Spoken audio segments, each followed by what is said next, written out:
Bionivid and Indian Phytopathological Society. I would like to welcome all the speakers, participants, and dignitaries to this two-day open webinar on next generation sequencing for deciphering host-pathogen interactions. Phytopathology Phytopathology deals with deals the with study of studying diseases in plants plants caused caused by by pathogens pathogens and and environmental conditions. and And next next generation generation sequencing sequencing based based approaches approaches have have opened opened up up a new and exciting dimension in understanding host pathogen interactions at a molecular level.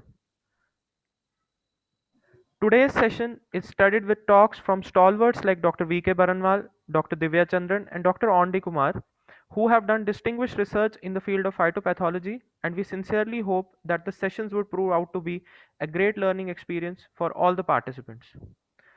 Before we begin with the proceedings, I would like to thank Dr. P.K. Chakraborty, President, IPS, and Honorable Member, Agricultural Research Scientist Board, for accepting the proposal to organize the webinar in a collaborative mode.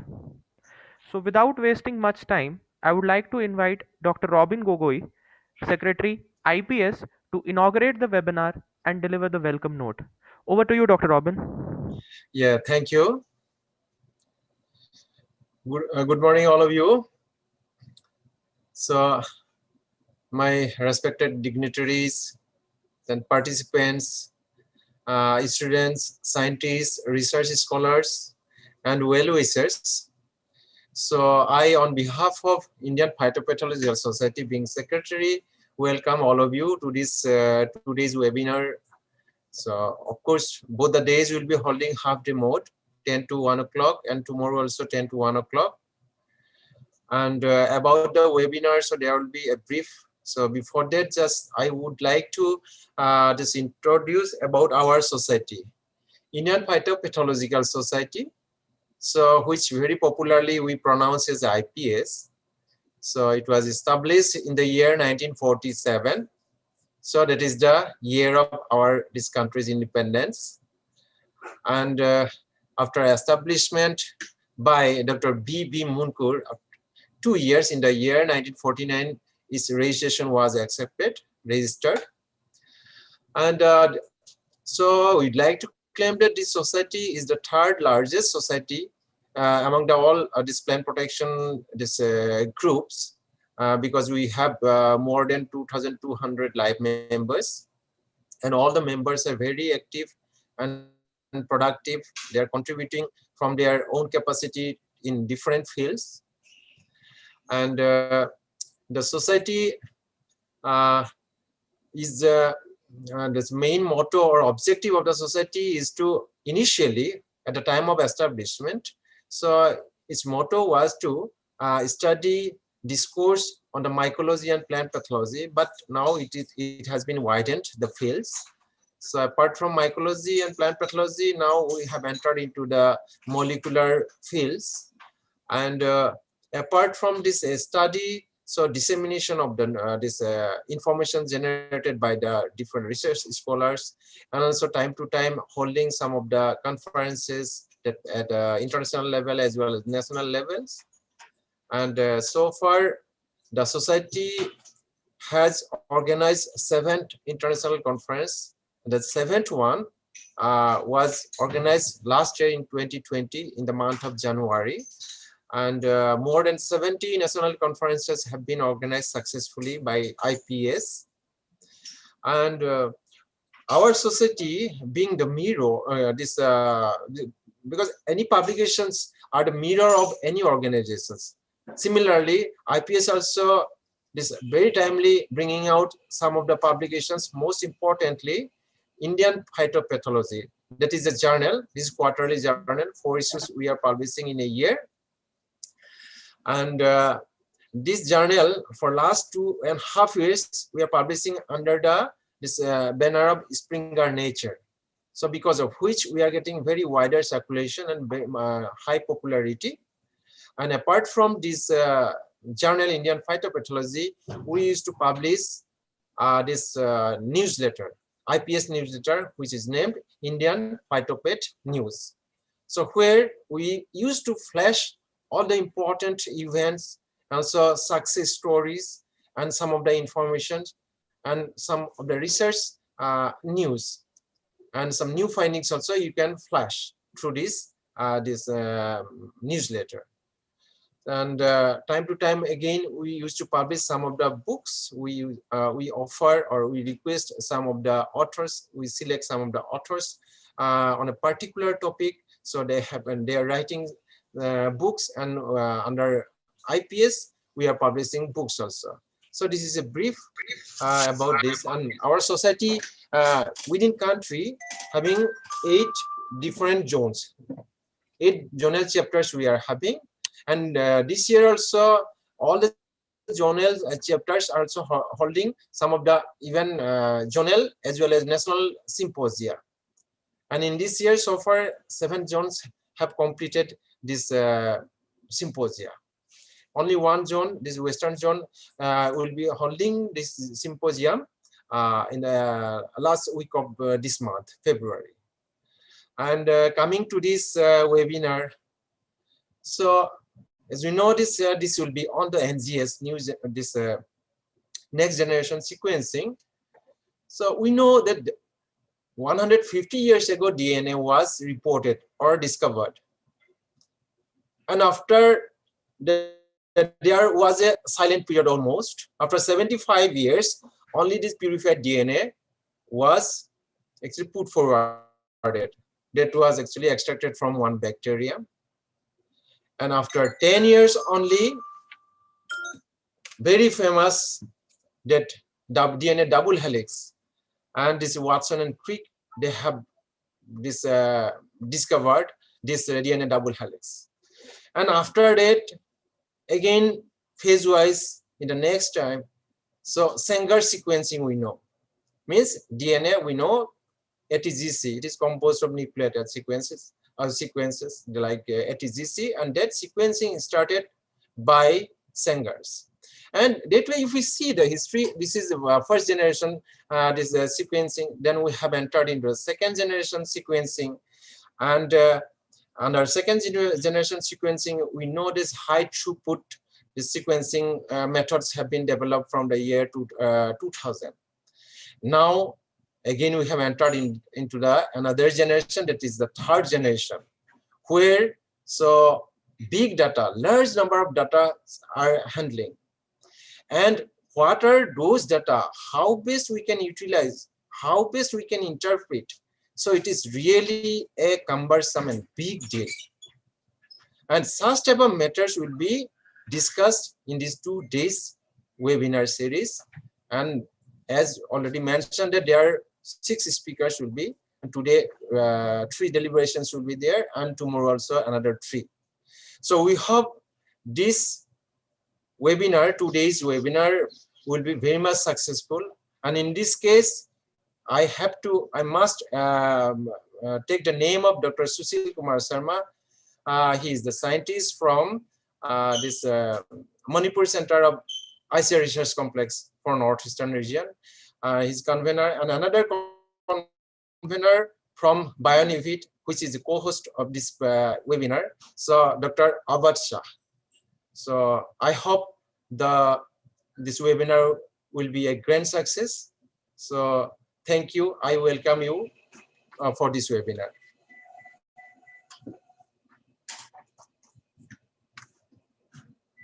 Yes. Thank you so much, Dr. Robin. Your voice is very low. Hello, am I audible? Yes, yes. Yeah. So thank you so much, Dr. Robin, for this wonderful welcome note. Next, I would like to invite Mr. Rohit Shukla, Director, Bionivid Technologies Private Limited, to shed some light on the rationale of the webinar. He'll be talking about the motive behind the webinar. So over to you, Mr. Rohit.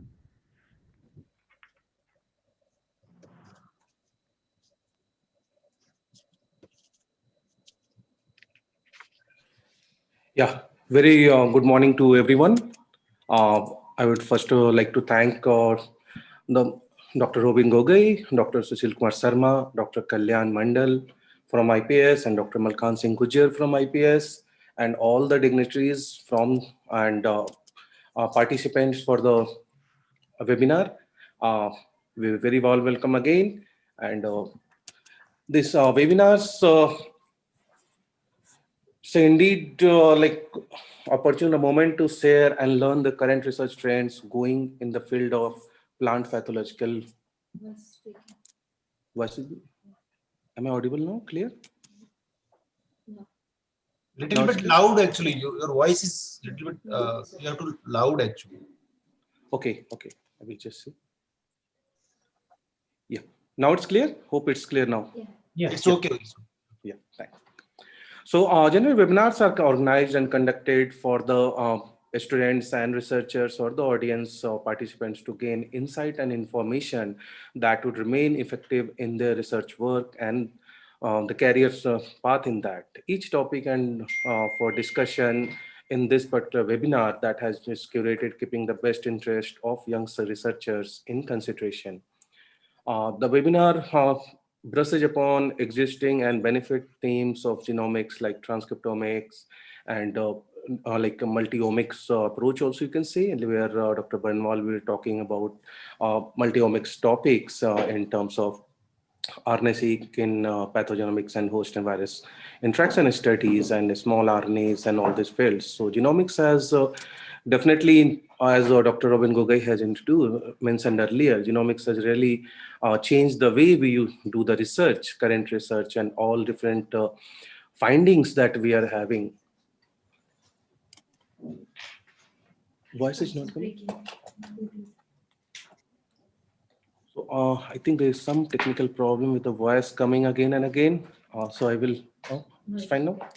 Okay, so I will not take much time, and I would just ask to initiate the talk for the day. And I would thank you, the Executive Council of the IPS and the team Bionivid for organizing this, because already we are a little late in that. So I would like to welcome Dr. V.K. Baranwal to put insights about the topic of the talk today. So over to you, Dr. Baranwal. Okay. Sorry for the technical glitches no that come problem. across. Yeah. Very good morning, and let me first thank Indian Phytopathological Society and Dr. Robin Gogay, Secretary of IPS, Rohit Shukla from Bionivid, and Dr. Sushil from ICR Research Complex to give me this opportunity to talk before you on RNA-seq-based NGS for identification of viruses and host virus interaction. So, in fact, I'm not a great expert on NGS, but I'm audible. Hello? Yes. Okay. You're audible, sir. Okay, You're audible. Okay.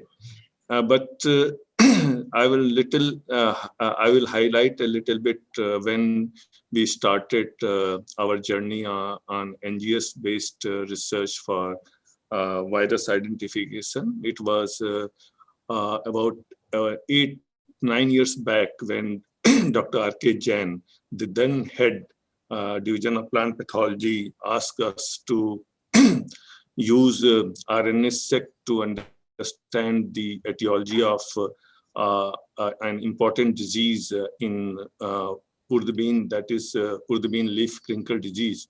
The etiology of this disease is not still clear, and the disease is known for the last 50 years. And from there, we started applying NGS-based technology for identification of etiological agent and also characterization of viruses in different crops. So let me first begin. Let me share my slide, and then we will start talking on this.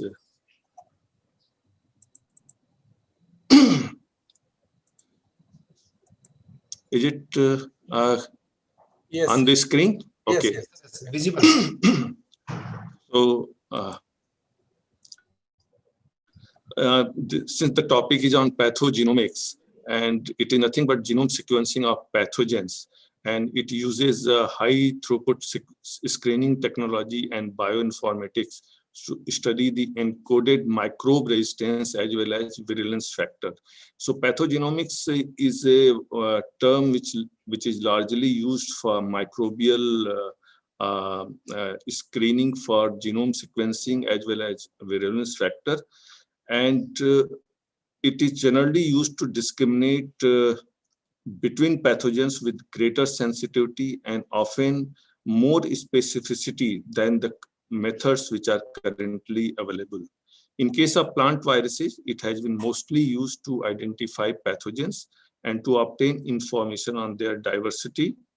It has also been used for their interaction with hosts. So my topic will be I'm focusing mostly on the identification of pathogens and obtaining information on their diversity, particularly with viruses, and how it has been also used to understand the interaction with the host plant, particularly with regard to resistance in banana. So let me first discuss what is next generation sequencing. It is nothing, as Dr. Robin has already told in the beginning. It is high throughput sequencing technology, and it directly detect, identify, and discover novel viruses in plants in an unbiased manner. And this is so because it doesn't use any antibodies or prior knowledge of the virus sequence. The sequencing of the human genome, which was accomplished in 2003, took 13 years, and the cost was about $2.7 billion. But today it is possible to sequence genome with the similar sizes in less than a day for less than $1,000. So that is how far we have come forward in last 17, 18 years with regard to NGS. If we have to define the NGS, it is nothing but it is sequencing a genomic region multiple times. That is what we call NGS, sometimes hundreds or even 1,000 times. And the major steps in NGS is that one has to fragment the DNA to create library. Then we have to add synthetic DNA adapters to individual fragments, and then sequencing of each fragments is undertaken. So these are the what are the different NGS platforms which are used. So they basically they can be categorized on 3 criteria: on the detection methods of nucleotide sequence, which may be optical detection of incorporate base, or it can be non-optical like change of pH. So in optical detection of incorporated base, these are the platform Illumina, PacBio, Illumina Solid, and 454 pyrosequencing. And the non-optical or change of ion-based sequencing method is ion torrent. Then what nucleotide is sequenced? Its sequence read is derived from clonally amplified DNA. So Illumina and ion torrent, Roche, Solid, they use clonally amplified DNA, or it can be from single molecule like PacBio, Illumina, and Oxford Nanopore. And based on sequencing chemistry, like polymerase to derive sequencing, these again, most of the platform like Illumina, PacBio, Illumina, Roche, they used polymerase to drive sequencing, or we can detect this DNA sequence directly, which is adopted by Oxford Nanopore. So these are the different methods or criteria to discriminate different sequencing platform. Mostly the sequencing platform belongs to second generation, and the accuracy of these platforms is very, very high, like 99.9%. In case of Roche, in ion torrent, 99. In Illumina, which is we commonly used, is 99.9. But third generation sequencing like PacBio, Nanopore, they are, I mean, the sequencing reads are generally higher compared to the second generation platform, if you can see from here. But the accuracy percentage is slightly compromised. It is only 95 to 97%. So in a sense, we normally use Illumina, the second generation sequencer, with the lowest error rate, and it is cost effective. In addition to sequencing, we have to also use different omics tools, bioinformatics tools. And here we have listed different bioinformatics tools which have been used for viromics and transcriptomic studies, as well as plant virus interaction. And these are DNA star, GeneES, VirAmp, virus tab, viral zone, Robina, Galaxy. But most commonly used omics tool is CLC genomics, for genome assembly, transcriptome annotation, and visualization. But we will see how different omics tools can be used for virus identification.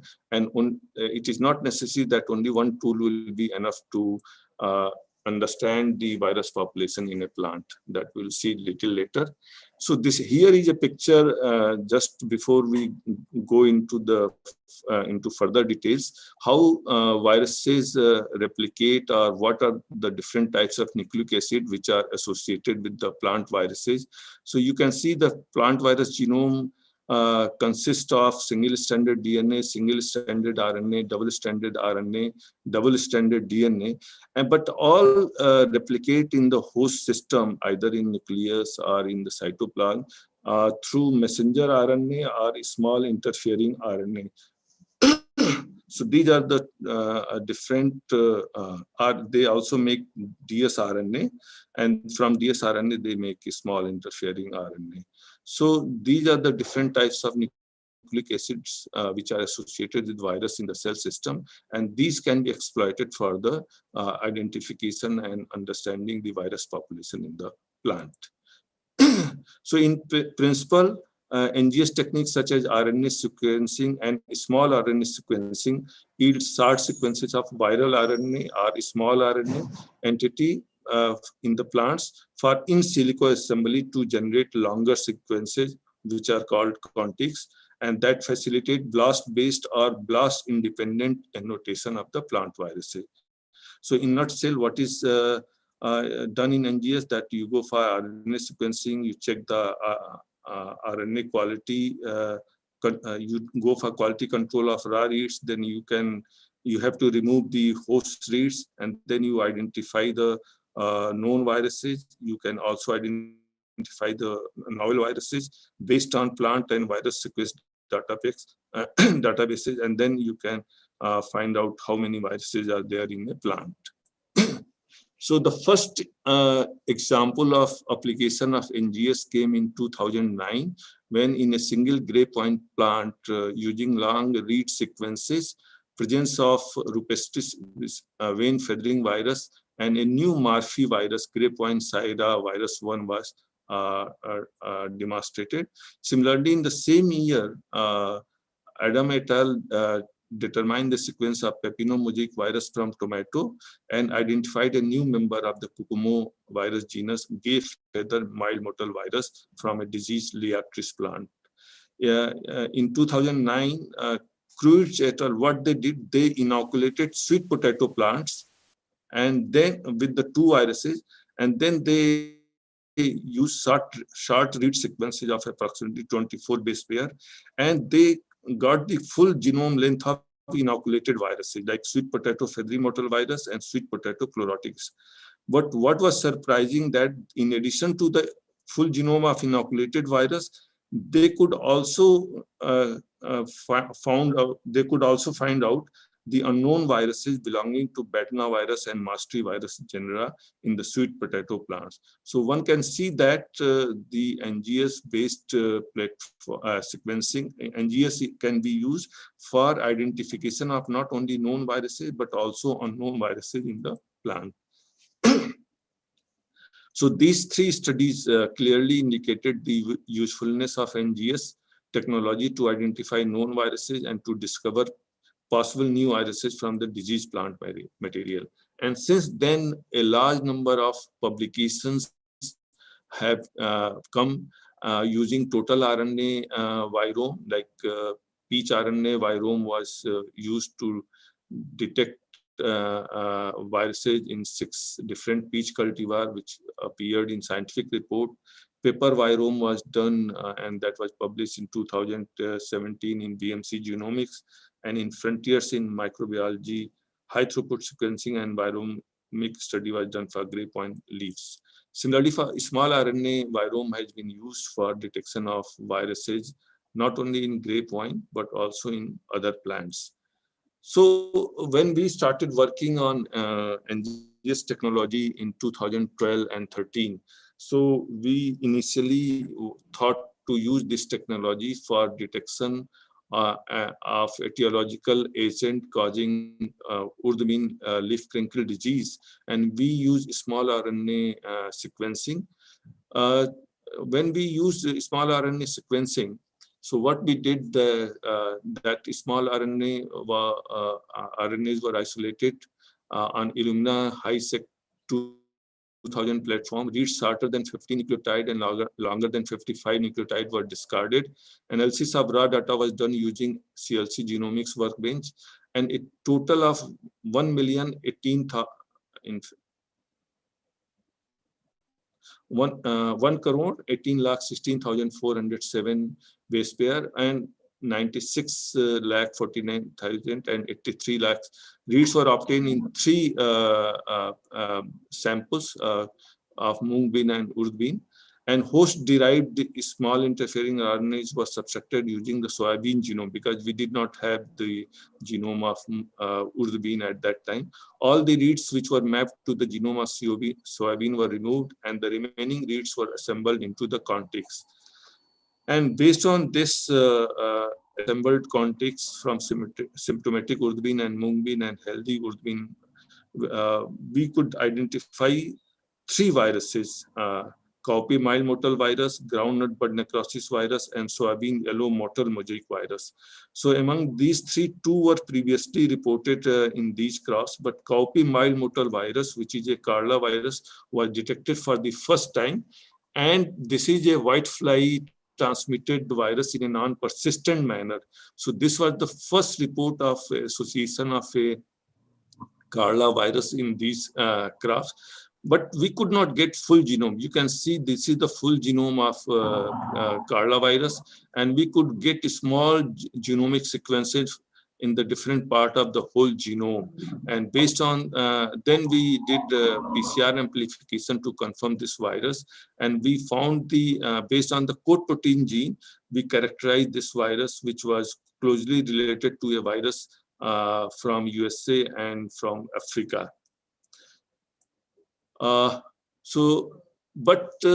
When we tested the presence of this virus in next season, we did not find the association of this virus with the would bean leaf crinkle disease, and the etiology remained still unknown. So NGS, though we can say that we can identify all the known or unknown viruses, but sometimes it can fail to find out the real cause of etiological agent of the disease, such as urd bean leaf crinkle disease. So maybe the depth of sequence, or maybe we have to adopt other technologies, NGS technologies, to find out the real cause of the disease. So in 2015, we started working on application of NGS technology in grapevine, which is host of more than 70 viruses. And of these 70 viruses, 31 viruses are associated with 4 major diseases like degeneration, leaf roll, rigorous weed, and fleck. So this is the nursery in the Maharashtra, Pune. We surveyed this in 2010, and we found that many of the plants were showing the symptom of viral diseases. And we collected the sample and brought here. And then initially we applied only ELISA-based or PCR-based characterization of viruses, but that was not enough. I will skip this. So we thought of, let us use NGS technology to find out the virome. So we were puzzled whether mRNA virome, which has been used in a separate study for viromic study of grapevine, or small RNA-based omics for virus characterization. So we were perplexed which method we should go for. Then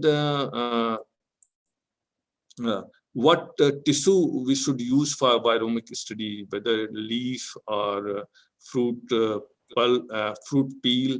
So then we laid our hand in a public data where transcriptome studies having small RNA and mRNA in database was there.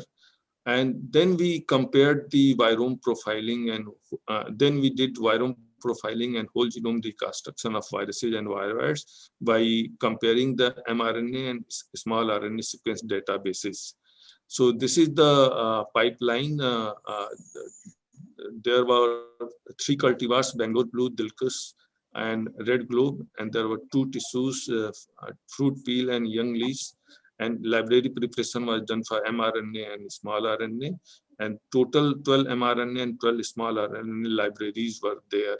So these are the, in fact, pipeline, pre-processing of reads. Then we did megablast, mapping of reads, stand-on megablast, and so on. And for the whole objective was to identify the viruses and viroid, estimate the copy number, and to reconstruct the complete or near complete genome and phylogenetic analysis, recombination detection, and also single nucleotide polymorphism analysis. So when we look at the raw read, host unmapped read, and viral and viroid reads of each library, you can see that the proportion of viral and viral read as a percentage of unmapped read was very, very low. In some cases, it was less than 0.5%. And small RNA, it was less than even 0.001%, you can see. So in different in different grade point varieties. So we have used this, and we have compared the some individual and combined assembly of messenger RNA library in viral and viral identification. And you can see that number of trinity assembled viral and viral contigs in some individuals A and combined mRNA of each cultivar, and each identified virus and viroid as indicated by different color. So these are the different colors indicating different viruses, and we can identify different viruses both in mRNA as well when we have combined individual library and when we have combined the all library together. So this is the Venn diagram indicating the result of the previous result. And we can see that 2 and 1 additional viroids were identified in Dilkus and Bangalore Blue cultivar, respectively, from the combined mRNA. So this only indicates that individual mRNA, when they were summed up, produced less number of viruses compared to the combined mRNA.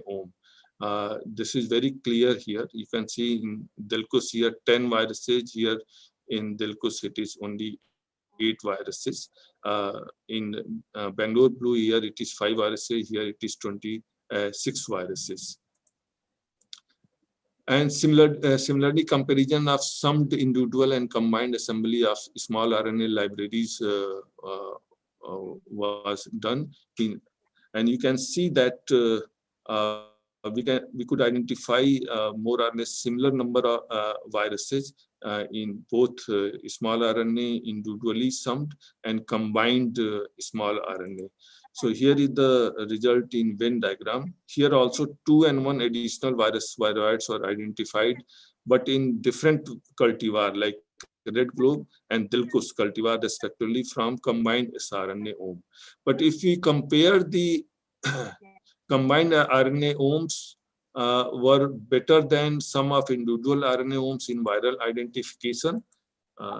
And here you can see that different omics tool like Trinity and Spades identified nearly similar number of viruses and viroids, except for 1 additional virus identified in Red Globe by Trinity.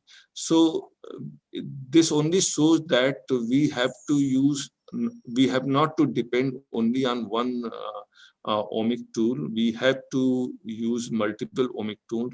Like here, we have used Trinity and Spades. And when we used both, then the spectrum of virus was more clear than using individual one. Here, it is being shown that Contig lengths distributed in the reconstructed viruses and viroids from combined mRNA home using Trinity. So Contig lengths, uh, and here it is Contig length using Spade. So generally, the Trinity one provided longer contigs compared to the Spade one. So Trinity assembled relatively longer viral contigs than Spade on from mRNA. Here, comparison of various approaches in identification of viruses and viroids. mRNA-OME and whole transcriptome perform better than small RNA. Red globe housed more number of viruses than native cultivars like Delcus and Bangalore blue. So red globe was imported from USA and contained maximum number of viruses and viroid like 21 here it is mentioned. So these are the three different cultivar which we studied in our using NGS. This one is I think it is yes, it is Bangalore blue, this is Delcos, and this is red globe where we got the maximum number of viruses. So this is the taxonomic classification of viruses we have identified through mRNA-OME and sRNA-OME, and they belong to different families and different genera you can see. And we have also identified mycoviruses belonging to mitovirus and beta chrysovirus. So 4 fungal viruses were also identified in addition to plant viruses, and they are all presented here.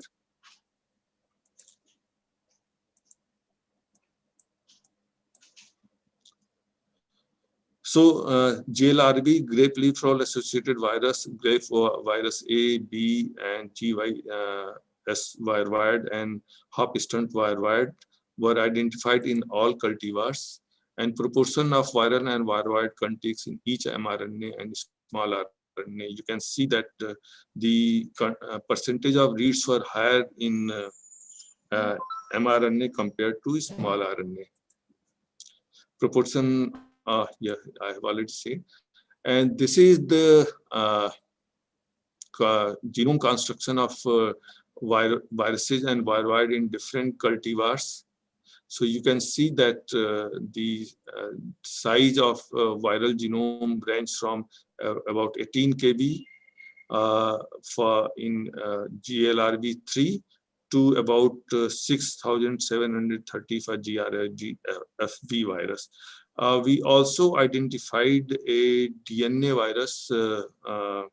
I think it is not mentioned here, but we identified 2 viruses, GVB and GVL de novo assembly, and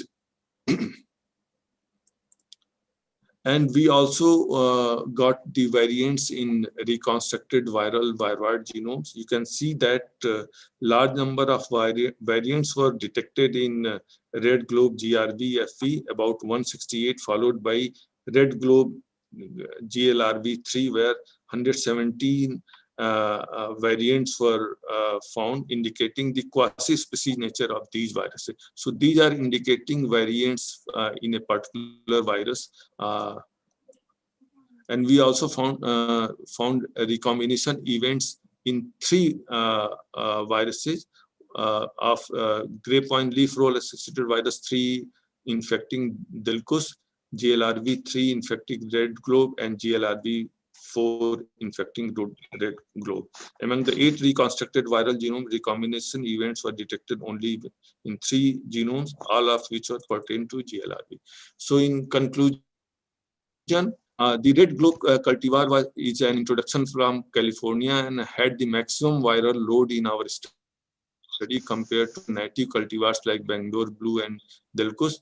Sampling different tissues will reveal a more accurate sanitary status of a plant.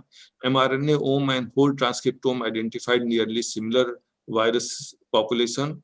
and both these approaches are better than sRNA-OMS. Use of multiple assemblers enabled better unraveling of grapevine virome, and 19 grapevine viruses and viroids and 4 mycoviruses associated with grapevine fungal pathogens were found in this study. One of the virus, GRSLAV, was earlier reported as a novel virus from California in red globe, and this virus has been found in red globe in India also. This only indicate that this virus was reported in 2019 only. This only indicate that the red globe, which has been imported from California, harbored a large number of virus, including this novel virus. We could we could get 7 complete or near complete viral genome and 1 viroid genome for the first time in India. And identification of DNA viruses was also accomplished using mRNA-OME, which is a rare in mRNA-OME, but could reconstruct this grapevine GBA genome from red globe in entirety with 2.9 kb. Coming to the use of RNA-seq for host virus interaction, we have conducted a study on infectivity of banana streak Mysore virus in banana BV genome, Musa bulbiciana, which is considered to be resistant to banana streak Mysore virus.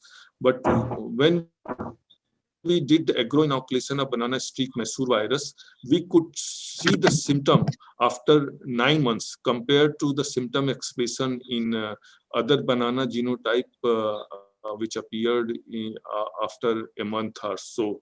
So we did de novo RNA sequencing, and differential gene expression analysis showed that total of 49,204 genes were expressed, and of that 1138 were upregulated and 2036 were downregulated. So these are the heat map. This is the heat map of 50 differentially expressed genes in cluster A and B, which were significantly upregulated, involved protein kinase, MYB, and calcineurin genes having role in cellular signaling induced by various stresses, and these were significantly upregulated in BV genotype symptomatic plant. Inositol oxygenase was also significantly upregulated in symptomatic banana BV genotype, indicating the dynamic nature of cell wall and membrane during infection. The cluster C and D, which showing significantly down-regulated genes like dehydration responsive element binding gene, it has a role in biotic stresses, in this case for banana streak Mysore virus. Similarly, in BV symptomatic plant, SWEET4 gene and oxygen responsive IIA4 gene were significantly down-regulated. And then we have also validated through qPCR of about 12 top differentially expressed genes. So these are the upregulated gene and these are the downregulated gene. And we have confirmed through real-time PCR. So the hypothesis is that MBIAA is responsible for downregulation of oxygen responsive gene, and ethylene level increases during infection, causing successful banana streak Mysore virus infection in BV genotype. Similarly, overexpression of MBSGR leads to streak symptom expression, and MB and LP is involved in maintaining homeostasis and coping with the negative impact during viral infection. Similarly, MBPOL is exploited by banana streak virus for its efficient infection, which is upregulated, and nuclear fusion defective gene is upregulated, indicating the host interplay to resist banana streak Mysore virus infection, which is overcome by its upregulation. So expression of genes with contrasting biological function indicate the host response and defense to resist or delay the banana streak Mysore virus infection. We also, in fact, in literature, host virus interaction has been done on a different aspects, but one aspect of how the expression of symptom is dependent on the season. So in turnip mosaic virus and its host Arabidopsis hilary, virus accumulation in the newly formed leaves was temperature dependent and was suppressed during in winter. And the RNA-seq data suggested that distinct defense mechanism, that is salicylic acid dependent resistance and RNA silencing, were predominant during spring and autumn respectively. And transcriptomic difference between infected and uninfected plants other than the difference gene appeared transiently only during autumn in upper leaves. So understanding the seasonality provides new insight into the ecology of plant viruses. I've just taken only two examples of host virus interaction, and with this I think I end my topic. And finally I will end with this a sentence that symptomology and individual virus worldwide based detection assays are not always sufficient to determine the full spectrum of viruses worldwide present in a plant. Rather, use of transcriptome data sets is a better choice for profiling of virome that can serve as a reliable base for indexing of planting material in plant quarantine station and during certification program. The work which I presented here includes the major work of a PhD student, Mr. Kavi Siddhartha, and a joint work with Dr. Susil under National Agriculture Science Project. I also acknowledge the support of Director IRI and our ex-dean Dr. R.K. Jain for all inspiration. With this, I close my talk.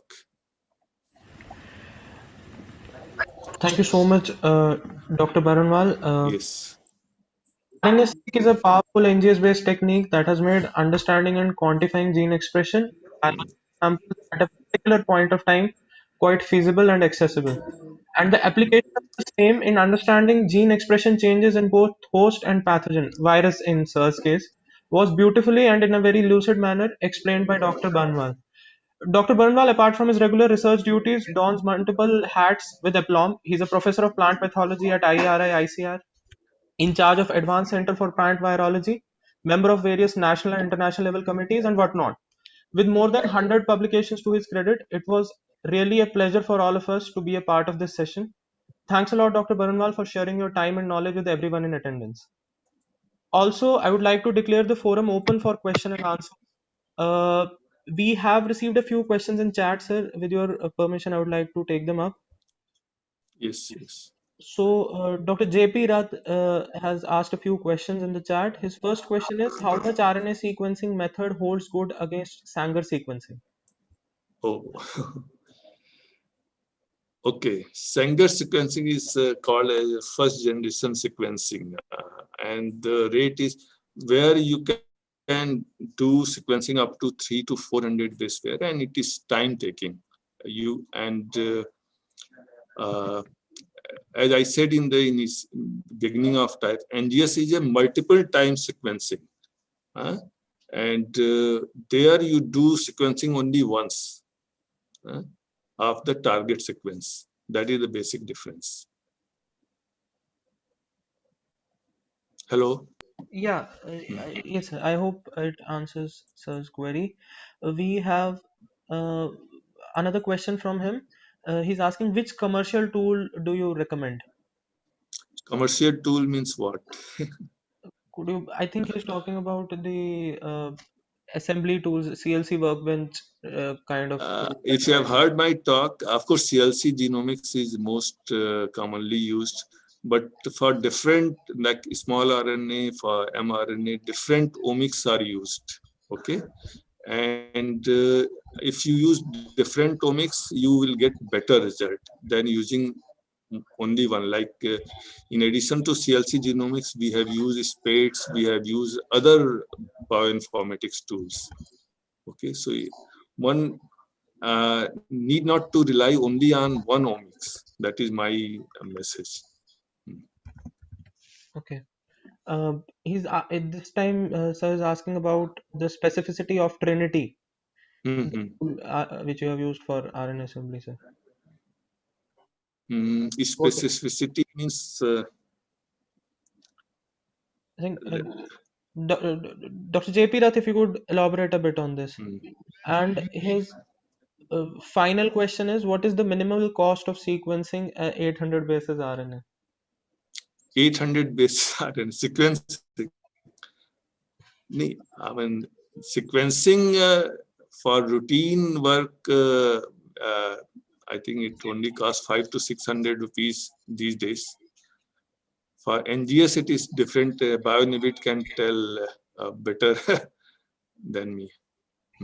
Sure, Dr. Awad will throw some light on our services as well, and we have a talk about it tomorrow also. So I think Dr. Rath would get a better. Also, we have one more question. It's coming from Dr. Shikha Sharma. She's asking, is there any range of optimum reads based on the size of the virus? Hello, can you hear me, sir?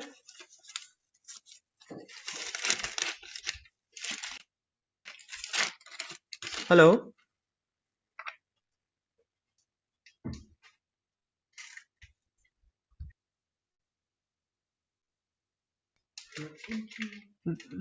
I think Professor Baranwal is offline.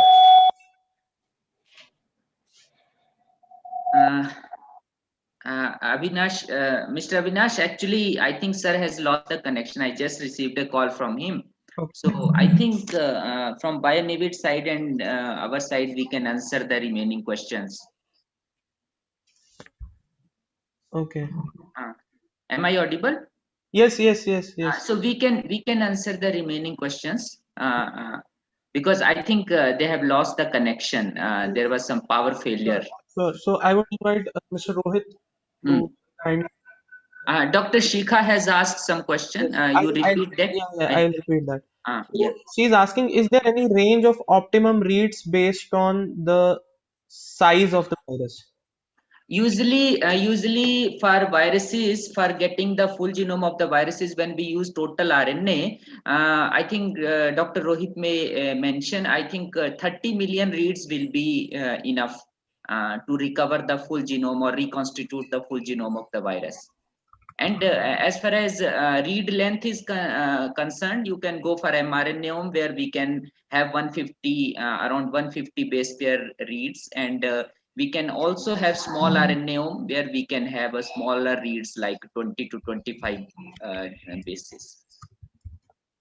Yeah, and in addition to that, as Dr. Barnwal mentioned in his presentation, we have second generation and third generation sequencing. So like Illumina, which is in the second generation and widely used, has a maximum length of 300 base. And in PacBio and Oxford Nanopore, which are the third generation sequencing, you can get read length up to around 50 kb or 80 kb also, depending on the platform or the application you are using in that. However, it comes with little choice and the compromise, I will say, with the little base quality is compromised, and as well as the cost is little higher than Illumina. So it's completely based on the project need and mostly the funding what you have and you can spend on that. So read length can be minimum like 100 base, maximum up to 50 to 80 kb also on the choice of platform. Okay. Another question is coming from Dr. Bhaskar Chandra Sahu. He's asking what extent we can rely on algorithms during analysis. What is the chances of coming false positives data during analysis? So yeah, so all these tools and the algorithms that has been developed for analysis, and mostly I see coming from various research groups across the globe. So you say about Trinity or about Spades that Professor Banwal mentioned. Every will have a chance of false positives, and that's why, at least in transcriptome experiment, we always should have the replicates in that, and the replicates ensure to minimize the false positive findings, and it helps with the more significant and high accuracy you can try to get it by adding replication. Another way, as like we have multiple tools, so we need to, as we are, why we add biological replicates into our experiment to ensure the more accuracy in that. Similar way, I also suggest using multiple tools or pipelines you can use. Like Trinity is one of the assembler. You may want to reassemble your data using maybe like you have SOAP de novo trans, or you have maybe Velvet OSIS platform for transcriptome. So various applications, the multiple tools or multiple approaches we can use to minimize the false positive effects on the data.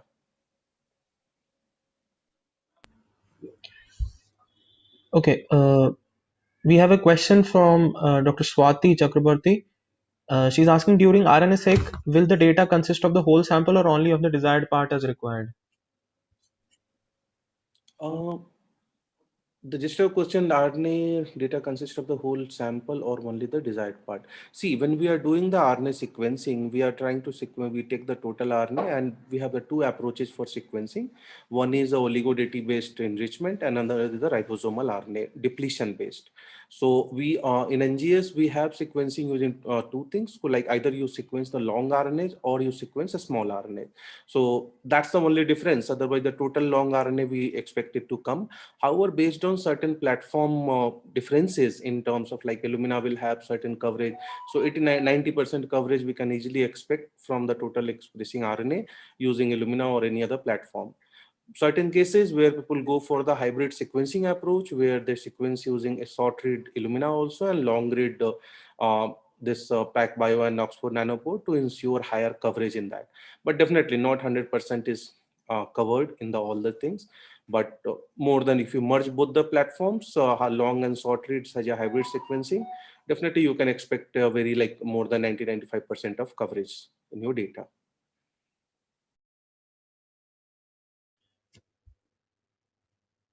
Next question is from Dr. Aditi. In NGS, a fragment is sequenced multiple times, so to this point of view, it will take a lot of time than conventional methods. So how NGS is better than conventional sequencing techniques on the basis of time?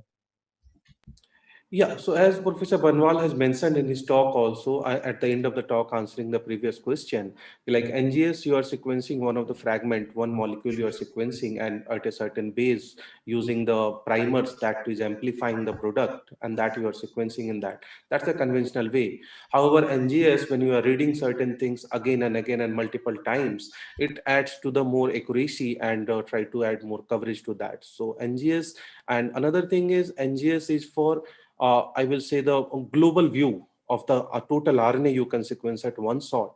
And in Sanger, you will have one RNA based on the primer what you could enrich. That's the major difference between NGS and conventional Sanger approach. I hope it answers your query. We have a lot of questions coming in now. This one is from Dr. Devanshu Dev. So he's thanking Dr. Baranwal for his talk. He's also asking that for reference-based genome sequencing, can I use single NGS platform like Illumina HiSeq, or I should use more than one platform? So it's a wonderful question. So it totally depends on the genome what you are working on and the complexity it has. So if the genome has, if you expect it to have more repetitive complement contents in the genome, and like which might lead to the fragmented assembly in terms of when you use only single platform like Illumina sort rate, which adds to accuracy, but fragmentation will happen. So again, if you are working on eukaryotic genomes, which has lots of repetitive elements and all, so we recommend using going for the hybrid approach, that is like short read and long read combination. However, if you are working on a smaller genome like a viral genome and maybe the bacterial genome, in that cases you can go ahead with single Illumina. You will have very less fragmentation will be there, but in term very less, and the coverage you can expect it more in that, because PacBio comes with a at really higher cost. So that's a small thing. If you have funding things for the PacBio accommodation, please go for PacBio also. You can go for that. Sir, next question is from Dr. Anmol Singh Yadav. He's asking, what is the benefit of whole genome sequencing of different isolates of same pathogen?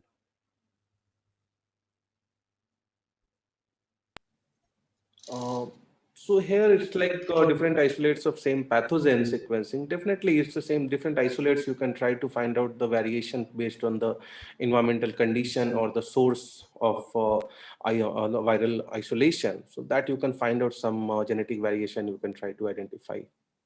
That's the main difference.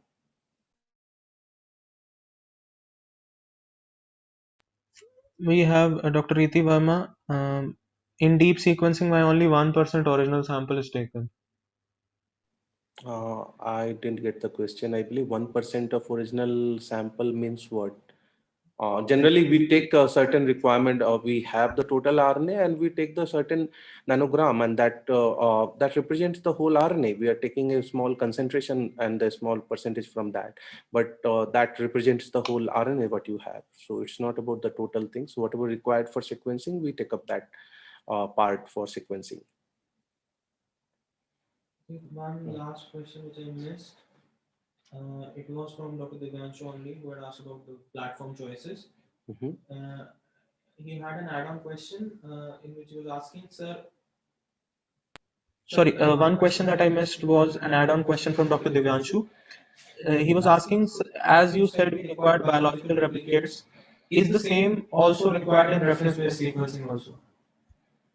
I mean, are replicates required for reference-based sequencing as well? Yeah, so see, the biological replicates we take in the case of the RNA studies, where in RNA studies we try to take the biological replicates. That gives you more representation from the population you are trying to study, and as well as adds to the more accuracy to the result. It will try to increase the specificity of your research by having more biological replicates. So be it de novo or reference based or replicates you should have when you are studying RNA sequencing, be it a long RNA or a small RNA. However, in case of genome, we generally don't take the replicates, and that without replicates also we look into the global perspective. Yeah, I think Avinash, questions are there. We can move to the next round. We are done with all the questions. Thank you, Mr. Rohit, for stepping in and providing us with your valuable inputs regarding Dr. Baranwal's talk. Food legumes represent major crops cultivated and consumed in India and other developing countries due to their high nutritional value and important role in maintaining the ecosystem. Powdery mildew is one of the most devastating fungal diseases limiting legume productivity in India. Chemical treatments used to control the disease are neither economical nor sustainable. Our next speaker, Dr. Divya Chandran, Associate Professor, RCB Faridabad. Her research is focused on functional genomics and molecular genetics of the legume powdery mildew interaction. Recipient of various national level awards during her research journey, Bionivid is proud to be a small associate in the same. So I would like to invite Dr. Divya to take the center stage and deliver her talk. The topic of her talk would be Unraveling Legume Powdery Mildew Interaction by RNA-seq. Over to you, Dr. Divya. Thank you. Good morning, everyone.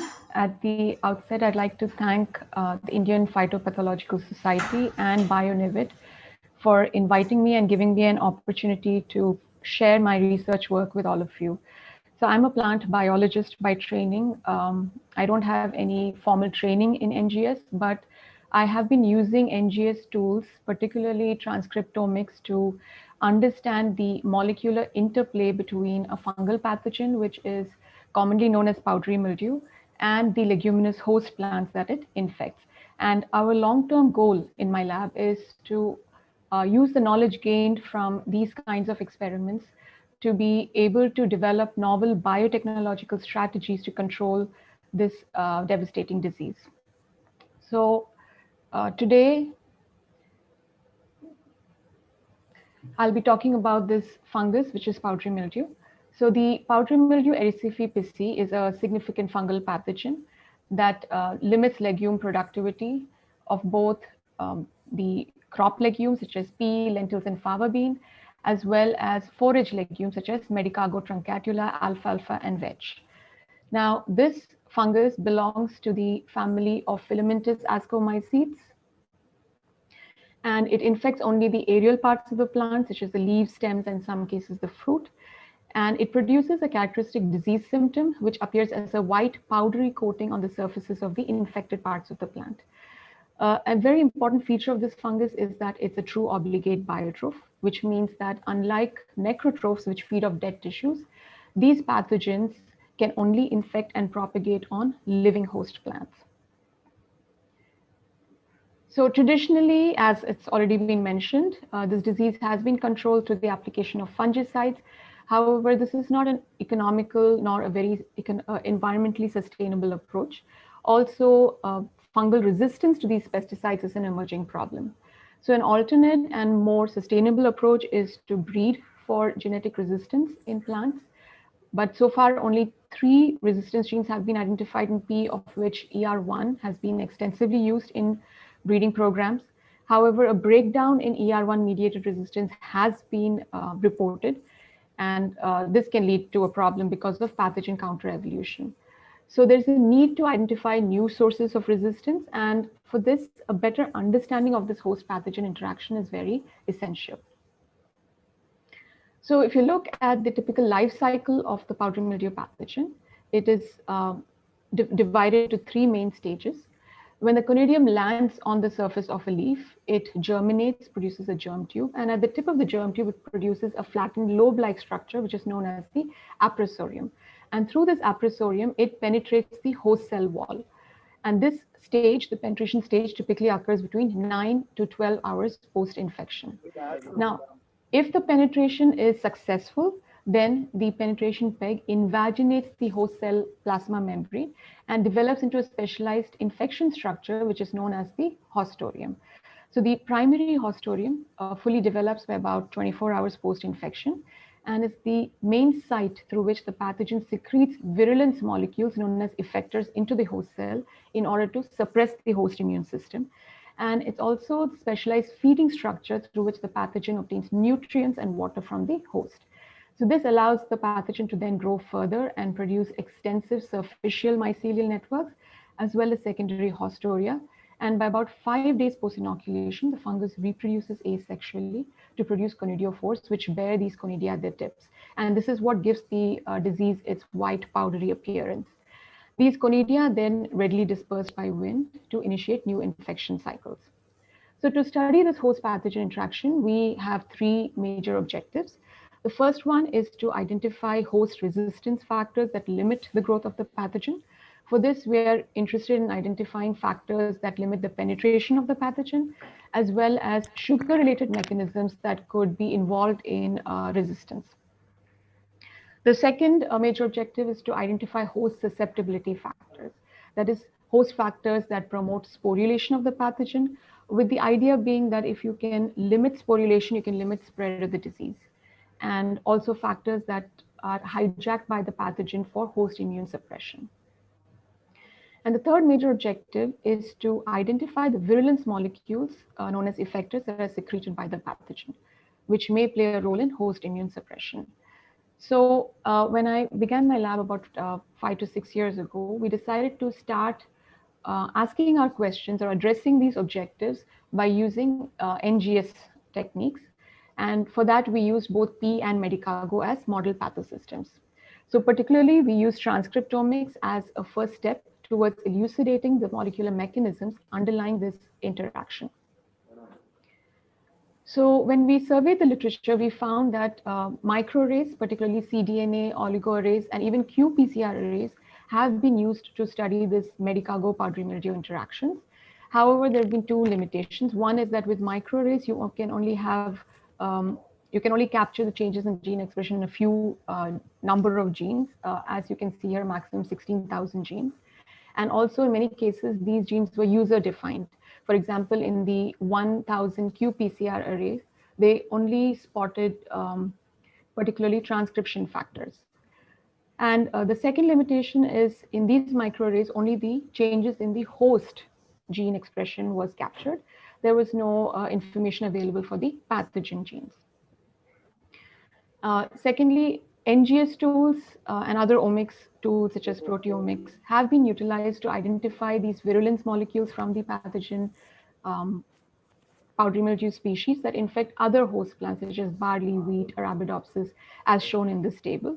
However, there's no relevant information that is available for the pea powdery mildew XPPC, and that is an agronomically relevant pathogen. Therefore, our first goal was to perform a dual RNA-seq experiment where we simultaneously capture the transcriptomes of both the host and the pathogen during incompatible and compatible Medicago-Erysipecae interactions. So for this, we used a resistant Medicago genotype, which is shown above in this picture, which is A17. In this genotype, the pathogen is unable to grow beyond the aprosorium stage, which means that it is unable to penetrate the host cell and form the functional hostorium. And in addition to this resistant genotype, we also took a susceptible genotype, DZA, in which the pathogen is able to complete its life cycle and sporulate. So we used these two systems and we compared the expression profiles of both the host and the pathogen in these two genotypes to identify host factors contributing to susceptibility. So the first step was to isolate total RNA from these two genotypes, and we chose the 1 day post-inoculation infection time point because this is the time point at which the growth of the pathogen is arrested on the resistant genotype. So total RNA was isolated both from infected as well as the non-inoculated samples in parallel as a control.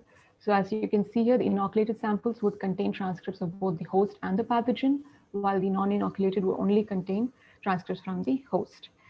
Then the libraries were prepared, and in order to be able to capture both transcriptomes, we performed deep sequencing using an Illumina platform. So the first step after obtaining the sequences was to perform an assembly of the dual transcriptome and then to segregate the host and the pathogen transcriptomes from the dual transcriptome. So we took all the high quality reads from the sequencing machine and then mapped them to the merged Medicago reference genome and the pathogen scaffolds that was available at that time. And then we performed an assembly using a genome guided de novo assembly method. So this yielded a dual transcriptome with about 42,000 sequences. And the next step was to segregate the host and pathogen transcripts from this and then annotate those genes. And for this, several bioinformatics tools were used, including BLAST, BLAST2Go, and InterProScan.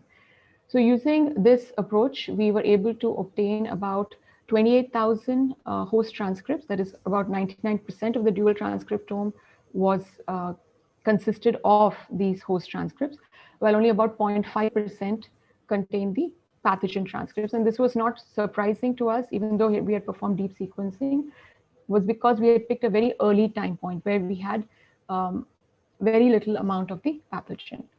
Nevertheless, we continued with whatever sequences we had. For the host transcripts, what we did was differential expression analysis and functional enrichment using different bioinformatics tools to identify the genes that were differentially expressed in response to powdery mildew infection. And from the pathogen transcripts, since we had very few, we passed these through an effector prediction pipeline using, again, different tools to identify candidate effector proteins. So first I'll talk about the host part and the analysis we did with the differentially expressed genes. So upon differential expression analysis, we found that a greater number of genes were differentially expressed in the resistant genotype or in the incompatible interaction as compared to the susceptible interaction. And within the differentially expressed genes, we found that a greater number upregulated the resistant interaction as compared to the susceptible one, but similar number of genes were downregulated. Then we performed a analysis to find which genes were common to both interactions and how many were unique. So what you can see from this is within the upregulated genes, only 290 were shared between both interactions. So mostly they were unique responses. Similarly, in the downregulated, we found very few that were common. So what we can say is that the differential expression analysis shows that there's an extensive transcriptional reprogramming occurring, particularly during the incompatible interaction, and that the host responses to the pathogen are unique depending on the kind of interaction. Next, we performed functional enrichment analysis using different tools such as gene ontology, MapMan pathway analysis, and transcriptional network identification to identify the functional terms or processes that are overrepresented in our data. And to summarize the results that we obtained from these analyses was that in the resistant genotype, we found that genes involved in processes such as PAMP-triggered immunity, salicylic and jasmonic acid signaling networks, which are basically defense hormones, and regulation of growth defense balance were more significantly upregulated in the resistant interaction, whereas in the susceptible genotype, genes involved in defense signaling, those involved in cell death, as well as cell wall defenses were more significantly downregulated. So this could give us an idea as to what functional processes were impacted in the resistant genotype versus the susceptible genotype. Now, in addition to this, as I previously mentioned, we were interested in identifying the sugar-related mechanisms that could impact this interaction, because being an obligate biotroph, this biotroph totally depends on the plant for its nutrient need, particularly sugars. So what we did is we mined the data to identify all the sugar transporter genes that were differentially regulated.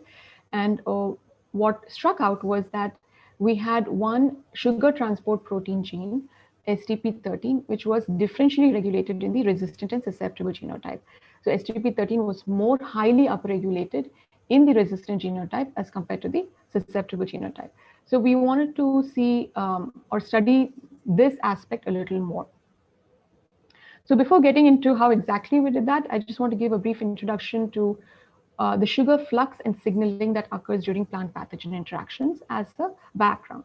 So when a plant is challenged by a pathogen, there are changes in the sugar flux and signaling pathways. So sugars, as we know, in plant pathogen interactions are dual-edged swords. On the one hand, they are required by the pathogen for nutrition, and on the other, they are used by the plant as a resource or a signal to mount a more effective defense response against the pathogen. So based on this, based on the studies, two different hypotheses have been put forth. The first one is the sugar starvation hypothesis, wherein in response to the pathogen, you have these sweet transporters, which are sucrose uniporters. They are induced. They secrete sucrose into the cell wall space, which is then cleaved partially by cell wall invitases into hexoses. As a counteractive mechanism, the plant then induces these STPs or sugar transport proteins, which are proton hexose importers, which are induced upon recognition of these microbial patterns or pattern associated molecular patterns, which then can counteract this sweet function by taking up this hexose, which accumulates in the cell wall space, back into the plant cell. So that is one hypothesis. Now, in support of this hypothesis, what we have found is that Arabidopsis STP1, STP13 double mutants, which show reduced hexose uptake, show enhanced susceptibility to a bacterial pathogen, Pseudomonas syringae, and a fungal pathogen, Botrytis cinerea. So if you have more of these hexoses available in the apoplast where these pathogens grow, then there is enhanced susceptibility.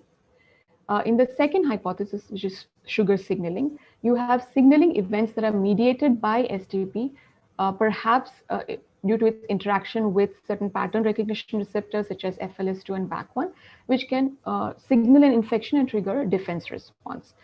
So in the sugar signaling hypothesis, you have sugars or STP through its signaling event inducing a defense response. So it's been seen that in LR67-RES, which is a variant form of the sugar transport protein 13, which is unable to transport hexoses. So it has two mutations. You can see it has an arginine in place of a glycine and a leucine in place of a valine. And if these mutations are present, the variant is no longer able to transport hexoses. And if it's unable to transport, it confers partial resistance.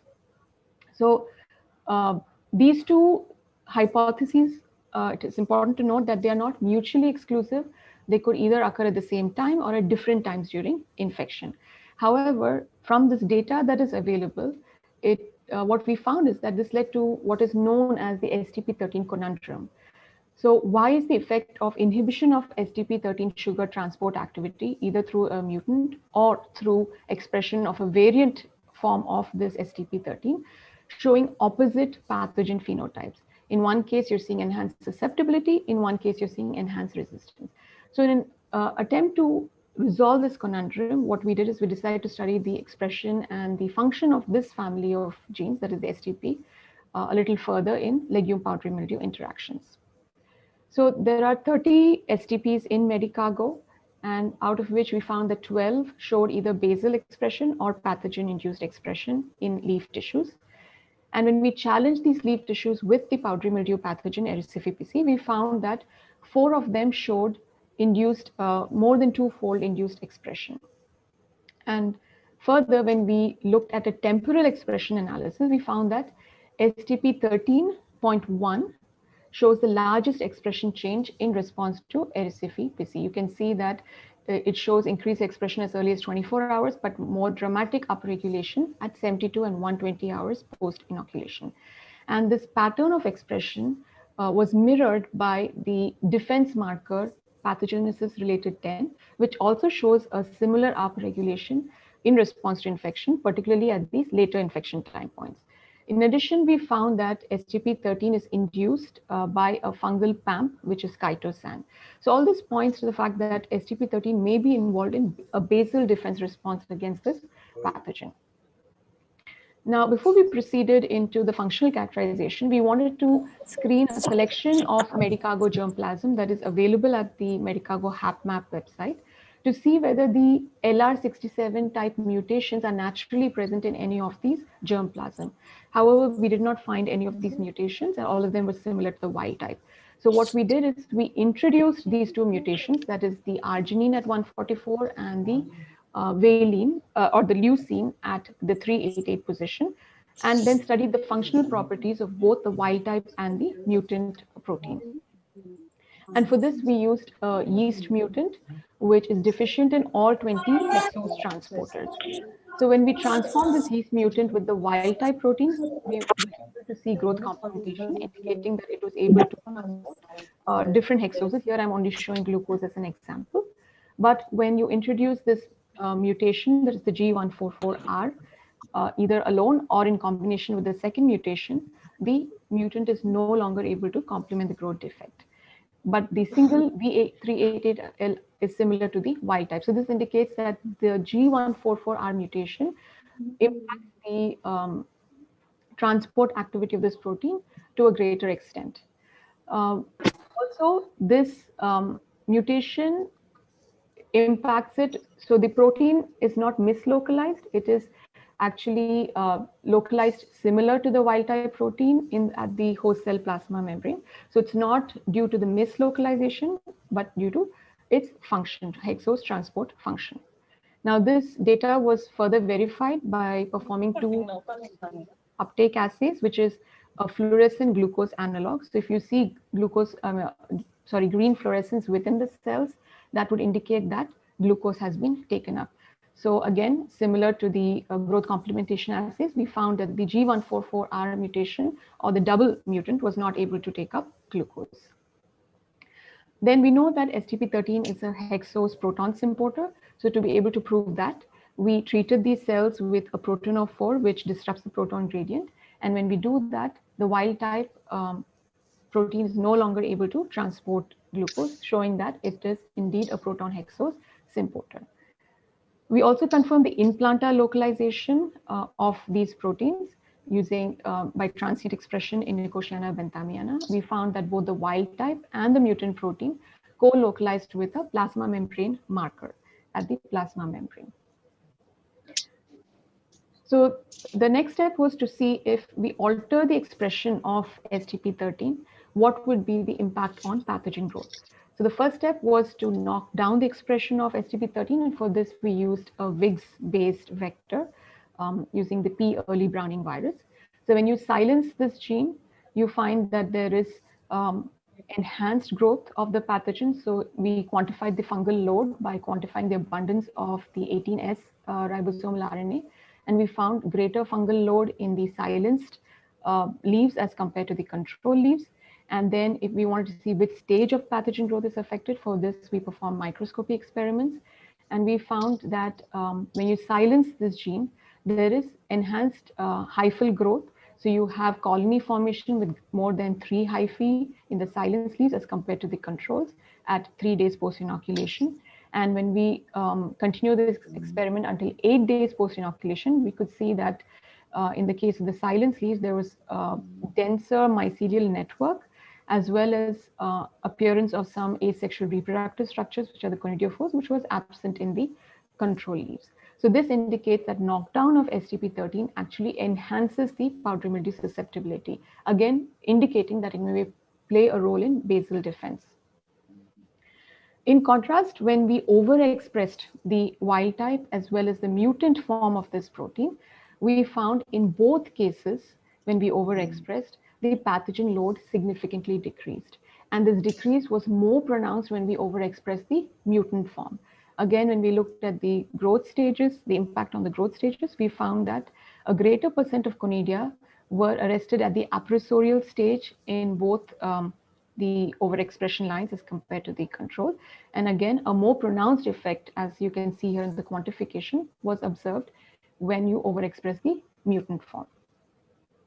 So to understand what could be the reason for this, we looked at the expression of defense marker genes to see how they are impacted when you overexpress or silence STP13, both the wild type and the mutant form. So we looked at the expression of 2 sets of genes. One is the PR genes, which are involved in SA-mediated defense, and also the isoflavonoid biosynthesis genes, which we had found to be differentially regulated in the resistant and susceptible genotype in our RNA-seq experiment. And previous studies have also shown that they play a role in pathogen defense. So when we silence the STP13, we found that both the PR genes were significantly reduced or silenced, not silenced, reduced in expression. And the opposite pattern of expression was observed when we transiently overexpressed the gene, whether it was the wild type or the mutant form, both in the absence as well as the presence of the pathogen. Similarly, we found that the isoflavonoid biosynthesis genes were also induced both in the presence and absence of the pathogen when these genes were overexpressed. But surprisingly, when we knocked down STP13, we still found that these isoflavonoid biosynthesis genes were upregulated. So we were surprised to find this result, but what this shows is that maybe because there was enhanced susceptibility and there was more fungal load in the silence lines, it's possible that this fungal load results in an induced expression of these defense-related genes to actually suppress the growth of the pathogen. So what this shows us is that if you modify the expression of STP13, this could either perturb the signaling events that are mediated by this protein or this gene, or it could also be due to their sugar transport activity. So if you alter the function of this protein, there could be more accumulation or altered hexose to sucrose accumulation either in the apoplasm or in the cytoplasm. And this could result in an induction of defense response. So just to test that hypothesis, we checked whether sugars itself can induce the expression of these PR genes. And we found that glucose could induce both PR1, PR10, while sucrose could induce only PR10. So suggesting that sugars could play a role in this defense. So to summarize this first part, what we have found is that in response to the pathogen elicitors such as chitosan, this STP13 expression as well as function is induced. And this could lead to a signaling event that can induce defense that could limit the growth of the pathogen. However, the enhanced activity of this transporter could also result in enhanced hexose uptake into the plant cell, into the cell that feeds the hostorium. So as a result, you can have more growth. So that is why in this Medicago genotype, we probably see moderate susceptibility. So you have defense on one side and you have nutrition on the other side. But when you knock down STP13 using the VIX, then the signaling event is dampened and defense response is dampened. Therefore, you're seeing enhanced susceptibility. However, when you overexpress the wild type form, you have enhanced signaling event resulting in defense priming and limitation of the growth of the pathogen, as well as you have possibly increased hexosirculation within the cell, which could also trigger a sugar signaling mediated defense response. However, when you overexpress the mutant form, it's possible that the mutant transporter heterodimerizes with the wild type and somehow perturbs the function of the wild type, or the mutant form itself has an altered or a gain of function with respect to the plant function. And this could result in a very robust defense priming that could lead to limitation or restriction of the pathogen growth. So that was the host side of things, what we had identified from the RNA-seq, leading all the way to the identification of STP13 as a defense gene.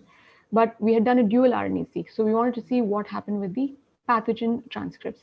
So we had only 140 transcripts, and from that, using a effector prediction pipeline, we identified about 7 candidate effector proteins. And when we performed a temporal expression analysis of these effector proteins, we found that they showed infection state specific expression. So that's all we could get from this dual RNA-seq experiment. However, we know that the powdery mildew pathogen has a large repertoire of effectors, about hundreds of effectors. So this was not probably the appropriate way to identify these. So instead, we chose another method. We know that these effectors are secreted both from the aprosorium as well as from the hostorium. But studies in other powdery mildews have shown that the hostorium is the primary site of effector secretion. So what we decided to do then was to identify these effector candidates through transcriptome sequencing of enriched hostoria. So the goal was to isolate these hostoria from the infected leaves using a density-based centrifugation, then isolate RNA from that, and then perform a sequencing reaction. So indeed, this is what we did. So we were able to isolate intact hostoria from the infected leaf samples. This is just a fluorescence microscope image showing you the intact hostoria. And then once we sequenced this hostorial transcriptome, the next step was to perform a transcriptome assembly and annotation. Again, similar steps were used, similar to the dual RNA-seq. We took the high quality reads, mapped them this time to the pathogen draft genome assembly. In this case, we found only 34% of the reads mapped to this genome. It's probably because the genome that was available was highly fragmented and partial. Anyway, we used these mapped reads for reference-based assembly, and those that were unmapped, since we had a large number, we decided to then go with a de novo assembly. So first, the unmapped reads were mapped to the p-transcriptome to remove any of the contaminating plant sequences, and then the unmapped reads, 51%, were assembled using a de novo method. We then combined the de novo and the reference-based assembly to identify about 36,000 transcripts. And then from these, using transdecoder, we predicted about 7,000 proteins. The next step was to identify the effector proteins from these total list of proteins. So for that, we used, again, a bioinformatics pipeline. The first step was to identify the secretome, that is all the secreted proteins. And then the next was to predict the effectors from that. So for the secretome prediction, we looked at both canonical as well as non-canonically secreted proteins. Canonical secreted proteins typically have, so there's some kind of disturbance. Can you please mute your mic? Thank you. So for the canonically secreted proteins, these are the ones that have a signal peptide, a secretion signal, and they are secreted through the classical pathway. The non-canonical ones do not have a signal peptide and are secreted through a non-canonical pathway. Anyway, to briefly summarize this pipeline, by using different tools, that is, one is looking for the signal peptide, second is to check whether it has a transmembrane domain. So those which have a transmembrane domain were not retained, and those with a GPI anchor, again, were not retained. So through this analysis, we were able to identify 308 canonically secreted proteins and 340 non-canonically secreted. So a total of 622 sequences. From this, then we used Effector P, which is online tool that predicts fungal effectors from secretomes. We were able to identify a total of 167 Erysipecae candidate secretory effector proteins, which is known as CSEPs in short. Now, this circus plot summarizes the features of these 167 EPC-SCPs. The outermost ring gives you the EPC-SCP ID. The next ring shows you whether any of these have any protein domains in them. The third ring shows you whether the YFWXC, which is a conserved motif known to be present in powdery mildew effectors, whether that is present or not. The next ring shows you whether these effectors show any sequence similarity to CSCPs from other sequenced powdery mildew, so the one that infects grape, Arabidopsis, or barley. And the last ring shows you the expression heat map in the host area, yellow being low expression and red being high. And at the center of the circus plot, you have the phylogenetic tree. So what we found was that EPC-SCPs are highly diverse, right? They exhibit extensive sequence similarity with effectors from other powdery mildews. And ribonuclease-like effectors emerged as the largest protein family with 16 members. And this is a significant point because ribonuclease-like effectors were also found to be the largest class of effectors in other sequenced powdery mildews. So next, we wanted to see whether these CSCPs are predominantly expressed in the hostoria as originally hypothesized. So we separated the hostoria from the epiphytic mycelia using cellulose acetate, and then performed a qPCR on a subset of effectors to see if they are more highly expressed in the hostoria or in the mycelia. And as you can see in this graph shown in the black bar, most of these effector candidates are expressed to a greater extent in the hostoria as compared to the epiphytic mycelia, indicating that they are predominantly expressed in the hostoria. We also performed a temporal expression pattern on the same subset over the course of infection, all the way from the penetration phase to reproduction, to check if they exhibit infection state specific expression patterns. So what we found was that indeed these effectors do exhibit infection state specific patterns. You have a few that are expressed early on at 12 and 24 hours, coinciding with the penetration and hostorial formation stages, while you have others which are expressed only during the aprosorial stage or during the later mycelial expansion stages.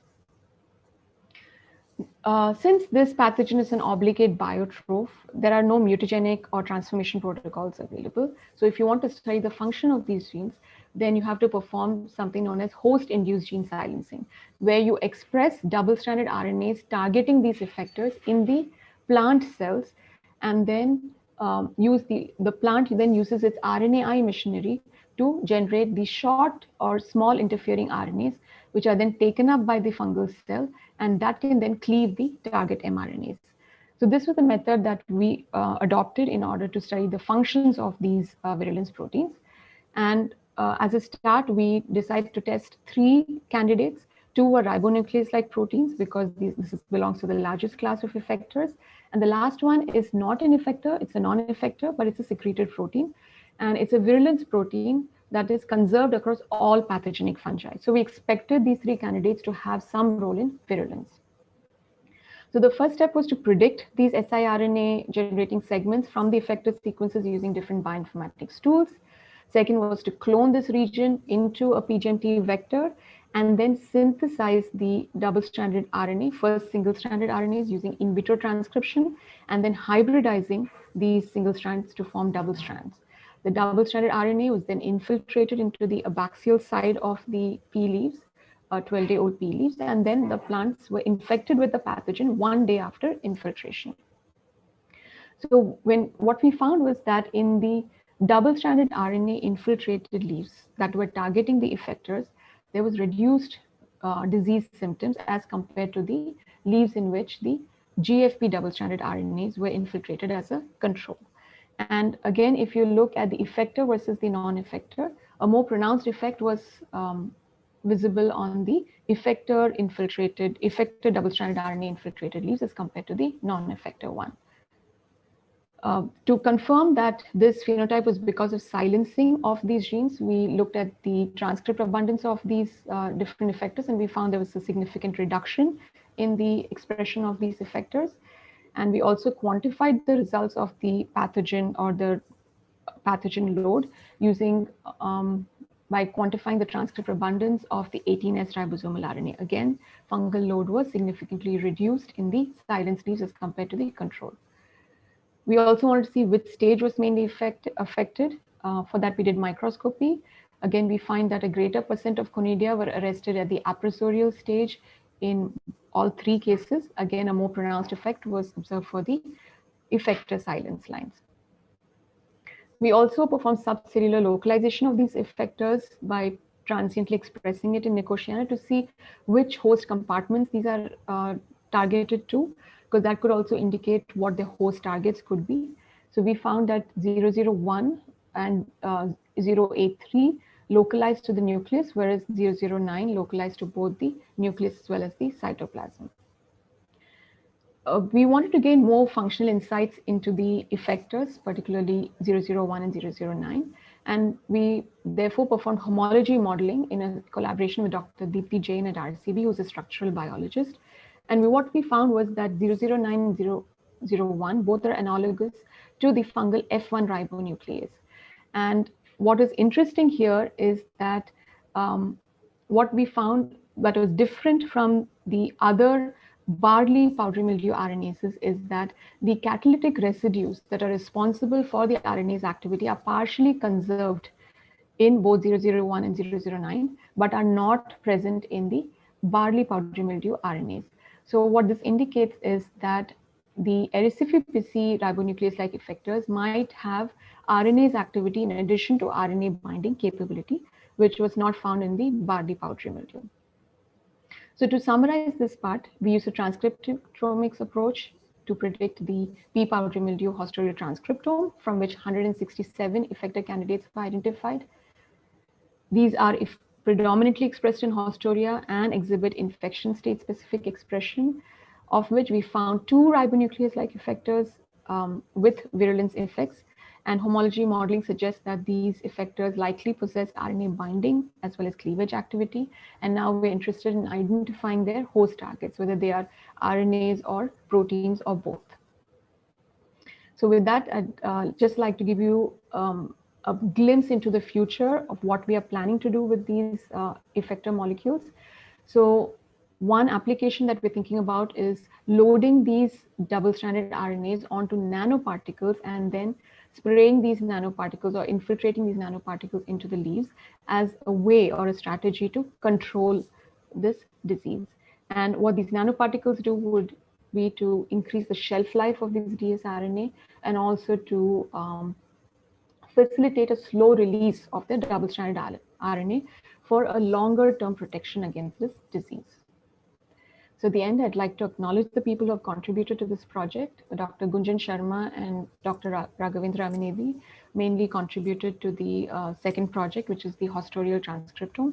Megha has done most of the work related to the sugar transporter characterization. And Divya Saxena is a project JRF who's bioinformatician, so she did a lot of the RNA-seq analysis for us. I'd also like to thank Dr. Banyal for providing us with the Erysipecae isolate and our collaborators. We worked with Dr. Roli Budwar from Bionivid for the dual RNA-seq analysis and Dr. Deepti for the homology modeling and Dr. Mary Wildermuth and Dr. Igor Grigorov from Joint Genome Institute and UC Berkeley for helping us with sequencing the genome of the Erysipecae pathogen. I have not shown you data on that, but now we have the complete genome sequence of the Erysipecae Palampur 1 isolate. I'd also like to thank my funding sources, DBT, SERB, and RCB. With that, I'd like to end my presentation today, and I'm open to questions. Thank you. Thanks a lot for the session, ma'am.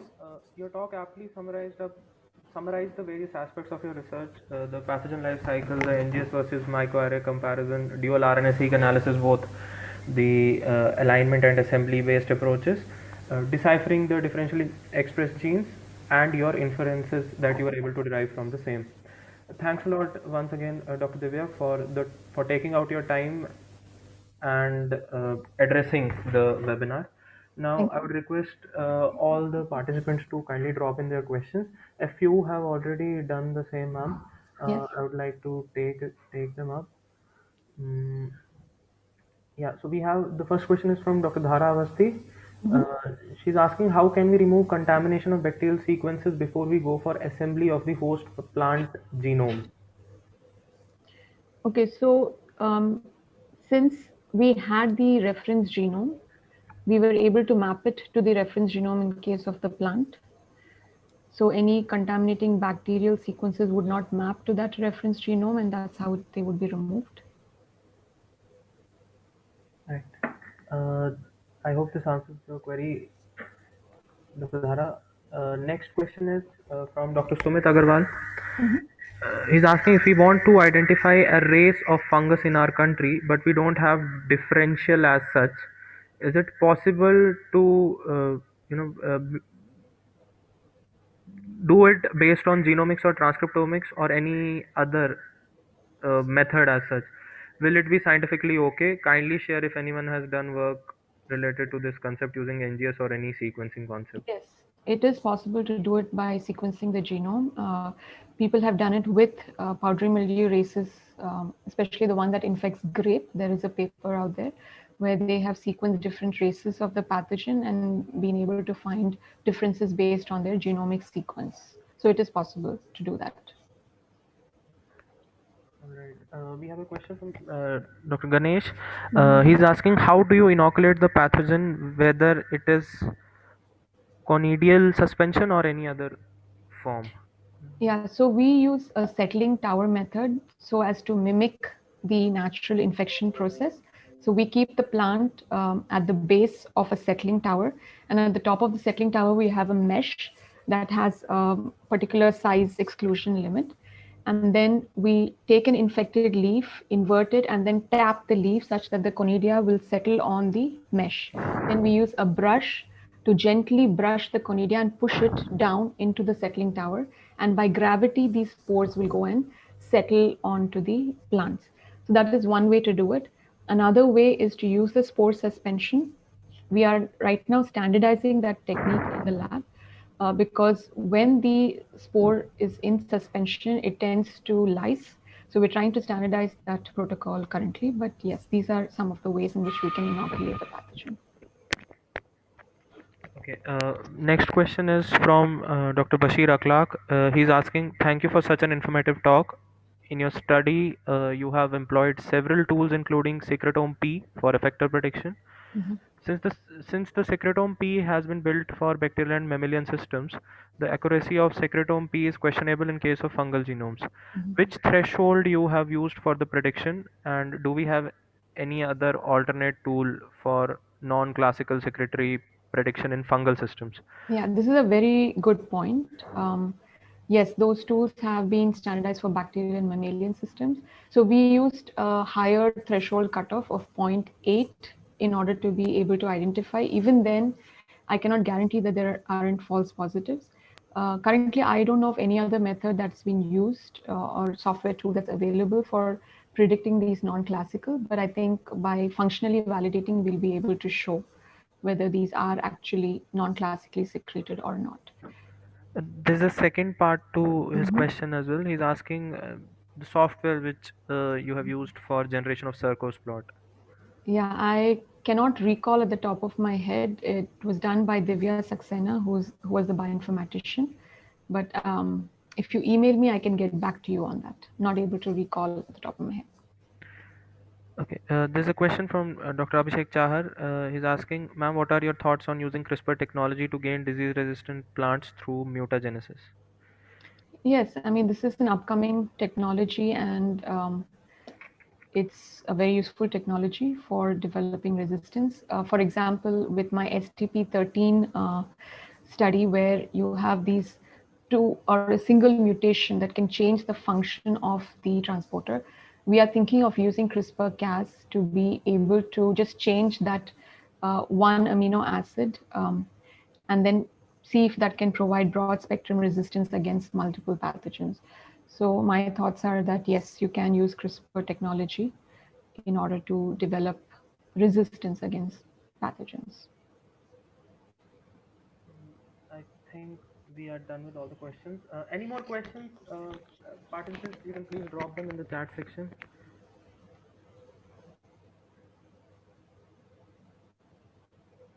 So feel free to write to me if you have additional questions.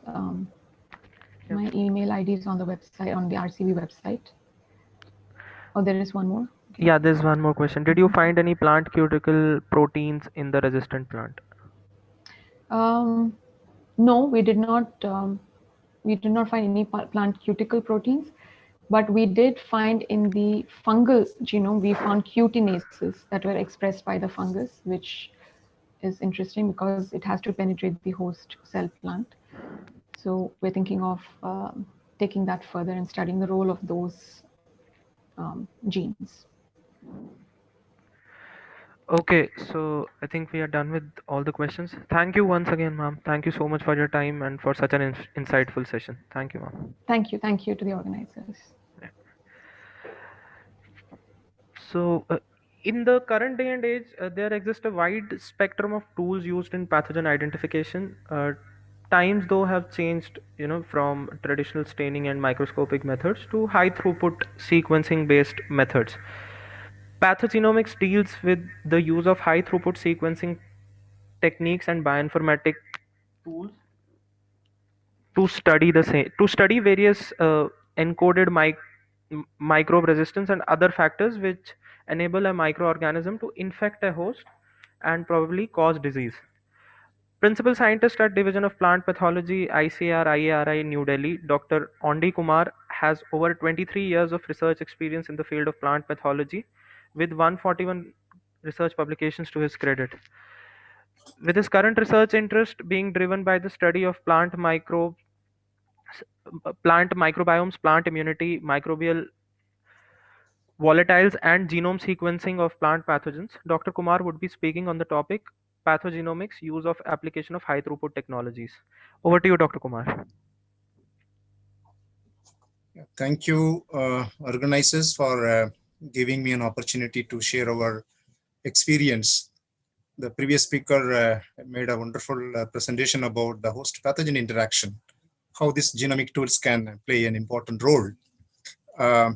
This talk, what I'm going to deliberate here, rather share with you, is all about how can we utilize the pathogen genome information for discovering an information which we never thought about. Basically, the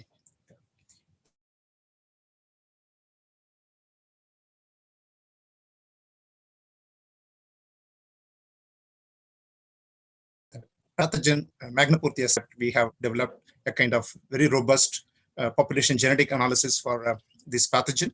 So this is going to be the focal point of my talk, but not before I will be sharing my thought process about the genome sequencing and the genome sequences, how it can reorient our research programs in plant pathology. So I'll share my slides now. I hope the slides are coming on the screen now. Some of you can respond. No, sir. No, sir. No, sir. It is not. Now it is coming. Started coming. Yeah, great. Yeah, thank you so much for the feedback. The title, is it in the full screen mode, or how is it? No, looks? sir. Have to switch to the. I hope it's a full screen mode now. Yeah, Yes, thank you. Yes, sir. Now it is coming. Yeah, fine. Yeah. The topic, of course, the genomic tools are plenty of them in the literature now. It's freely available, and it is up to us to choose the best one which is suiting to our needs. I'll be highlighting some of them in the early presentation. Then I'll take you to our own experience with the Magnaportheus model system. The topic is pathogen omics tools use and application of high throughput technologies. And I was just having a careful look at the title. I think the pathogenomic tools is once again the same. It's already integrated in the title, pathogenomics, the tools. I was just going through the literature yesterday, and I had my own collection of literature. In 1997, there was only one organism got sequenced. That was Haemophila influenza. And you see the figure now. I just updated yesterday, February 2021. It is already crossed 4 lakhs genomes. So that is I would say, a mind-boggling number in terms of genomic resources, what is available now. And to our surprise, majority of them are microbes or microbial pathogens. And most of the plant pathogens, their threat to agriculture is already sequenced, and the sequence information is freely available for anybody to use it. So this is a resources what the pathologists or the current generation of pathologists are having the option that was not possible before 2000 or before 95. So another surprising thing is the genome sequencing efforts are well spread over all over the world. This was not the story when you look at the data maybe a decade back. It was concentrated in maybe United States and Europe, but now it is well scattered, and every country they have one or other genome sequencing project, whether it may be a pathogen or plant or any of the biological material. So now this is what the point. The maximum, of course, the maximum number of projects are centered in the well-developed countries in Europe and United States. So the point here is the exponential growth of the genomic tools, genome data, is something we cannot ignore, and we need to harness their potential to address some of the unanswered questions in plant pathology. So this is what we started in our project as well. So I'll just take you to some of the recent updates about the resources what is available for young students and young researchers while doing the so-called genomic works. Of course, we all know that the viral genomics started much ahead of all other pathogens, and right now we have plenty of them in the literature. And I just categorize some of them here. For prokaryotic, there are dedicated databases as well as the resources are available. MBGD is one, that is microbial pathogenic database. We have bacterial ensemble bacteria. We have exclusively for fungal pathogens or fungi, microcosm. This is a very recent update. And we have for oomyces, microbe. There are plenty of them. I just only put a few of them, but they are not alone because there are plenty of them in the literature. So the point here is the high throughput next generation sequencing technologies. They are gradually changing the way we have been practicing the subject plant pathology. So there are two things I would like to highlight here. The pathology research is dramatically changed over the past few years, where the genomic has become integral part of most of the projects to reveal more about the pathogen, its biology, and the disease. And of course, the meaning or sometimes the definition of the pathogenicity factors and virulence factors are gradually changing thanks to these genomic tools. And let us have a feel of some of them in the future slides. I would like to highlight here, many times people ask, what is the benefit of this genomic technology and the practical plant pathology? I was just going through a couple of literatures. I do not know how many of you really aware of the outbreaks, recent outbreaks, which took place in many countries, of course, different diseases. Top in the chart is, I think most of the plant pathologists are aware that there was a wheat blast outbreak in Bangladesh. And of course, two other human virus disease outbreak in South America and West Africa. So what has happened in these three cases are people launched a kind of field pathogenomic protocols in open source, and they quickly come out with the answer why the outbreak took place in the first place. This is something very dramatic. Thanks to this genomic technology, we could trace the origin of the pathogen inoculum in all the three cases, and the mitigation programs. And it really helped the policymakers to come out with a program to stop the pathogen outbreak in a shortest possible time. So the point here is the pathogen source was traced on time. I would say in no time, with the help of field pathogenomic tools, and open wheat blast is a standing example towards that direction.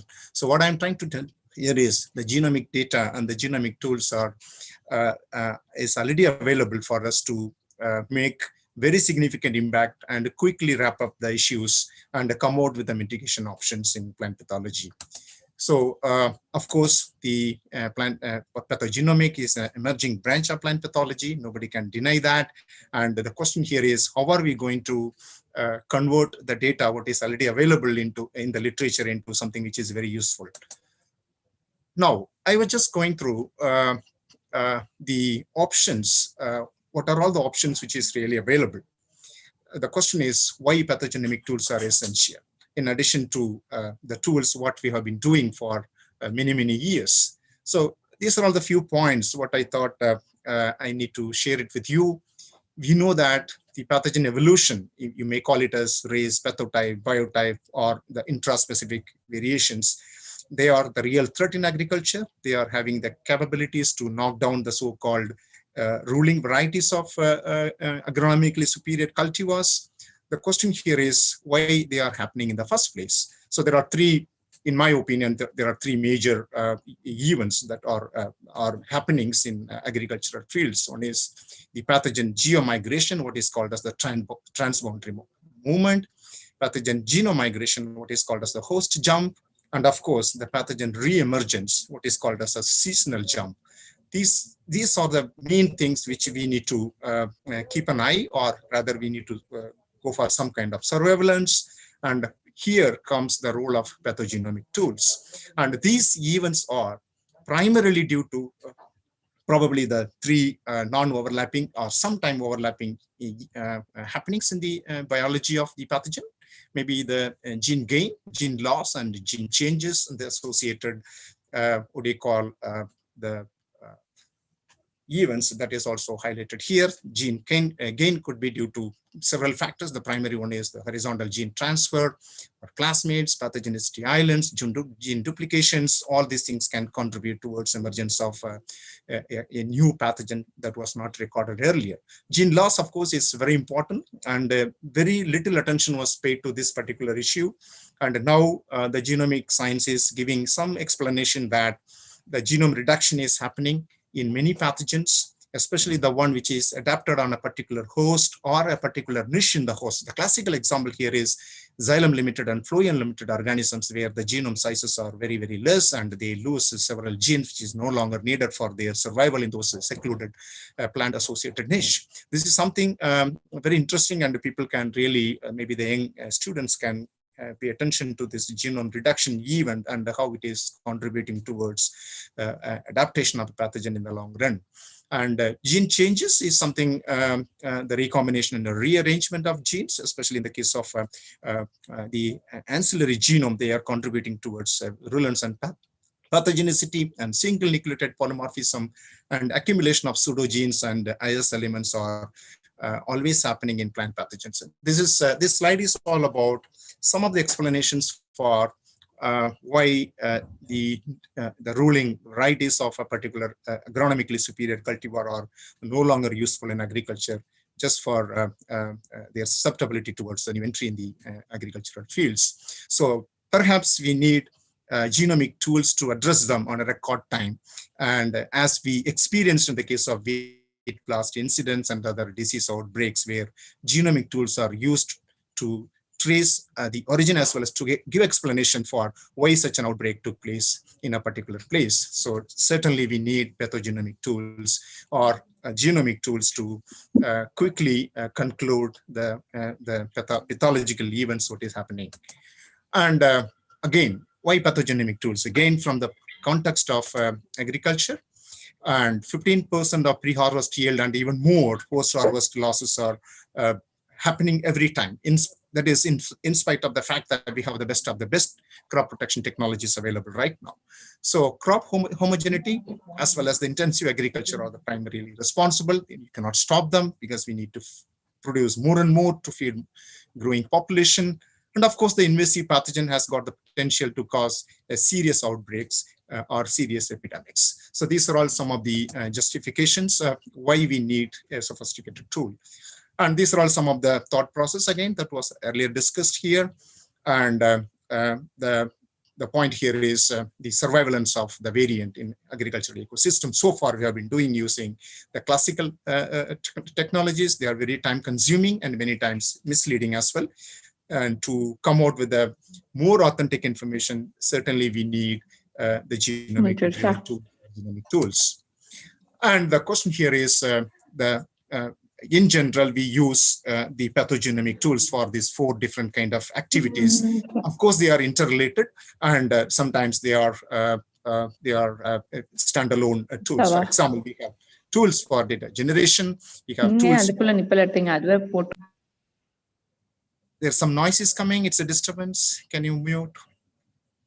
Data retrieval, we need databases and portals, we have data analysis, and we have data visualization. For each and every activity in the genomics, there are programs, there are softwares, there are algorithms, everything is written. So I'm not getting into these finer details because maybe other speakers might have already communicated that. So I would just only say that the data generated from genomic efforts, how it can be utilized in the subject plant pathology in the future slides. So these are all some of the pathogenomic tools, which is I just categorized into 4 broad ones to address the different activities in the bioinformatics pipeline people normally do in genomics research. And this is what I just really want to discuss here. All of us know quite well the disease triangle, where the combination of virulent pathogen and susceptible host and favorable environment, they interact with each other. Now here we can superimpose the genomic technology here. For example, the pathogenome or the genome information of the pathogen would contribute in a better understanding of the disease triangle, much better than the previous era. And the host genome would contribute the host genome aspects, the interactome or the interactive events is deciphered through transcriptomics, proteomics, and metabolomics can complement these 2 data sets. And the third element, which is very rarely integrated in the host pathogen interaction, that is the environmental genomics or microbial metagenomics. So now this combination of these 3 or the 4 factors, the pathogen, host, their interaction, and the environmental genomics or microbial metagenomics, they really play a very complex role in the ultimate outcome of either disease or the resistance what we are looking for in the host. So with this background, I just put the application of this genome data into different categories, and each of them can contribute for certain, to fulfill certain objectives. For example, the pathogen genome data, where we can utilize the data in pathology.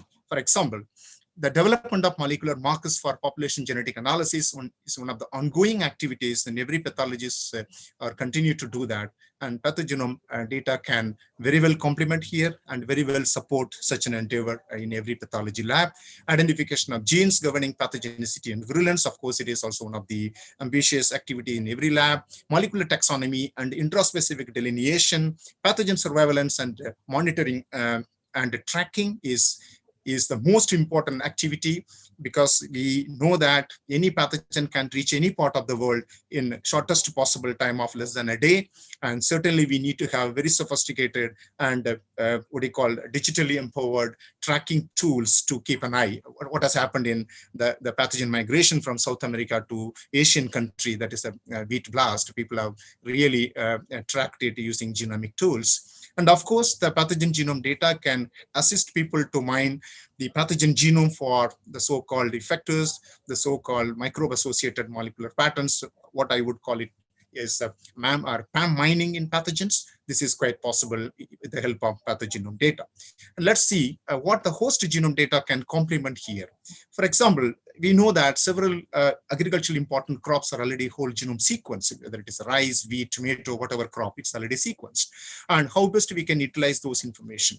The first in the agenda here is we can develop a molecular marker for developable resistance, which breeders would like to do under a title mass or marker-assisted selection, identification of genes governing host defense and resistance. We'll have a little more elaboration in future slides as well. And third one is upcoming area in the host genome data benefit in agriculture, that is the receptor genomics or receptor mining.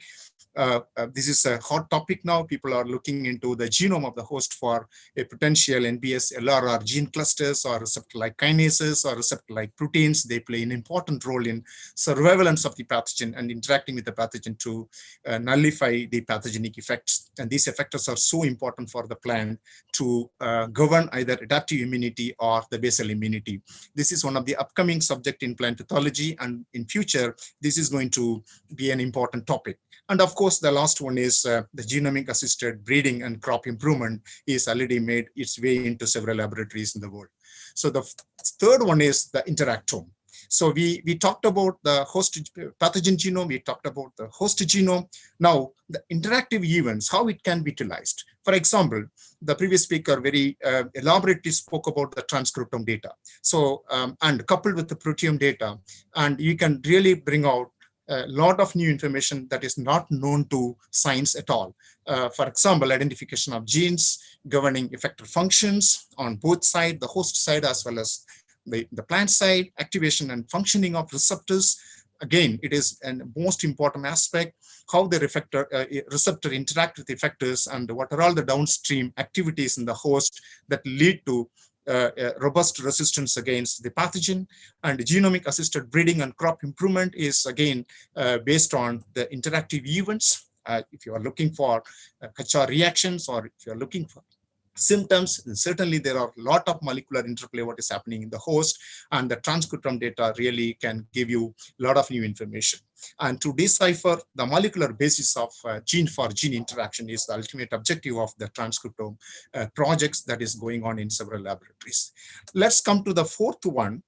By and large, this aspect is ignored in the host pathogen interaction, that is the role of environmental genomics or microbial metagenomics. So this is one of the top-end science in biology now, and several laboratories started this microbiome research primarily to address how best the microbiomes can interfere with the so-called host pathogen interaction. So it's my thought process. I put under four major categories. One is the identification of microbiome playing a role in pathogen surveillance and functioning, what we discussed in the past as biocontrol or antagonism, and how the microbiome can interfere with the host transcription or the host functioning, what is called as the host modification through microbiomes. This is either through induced systemic resistance or through innate immunity, or perhaps the multiple MAM-triggered immunity.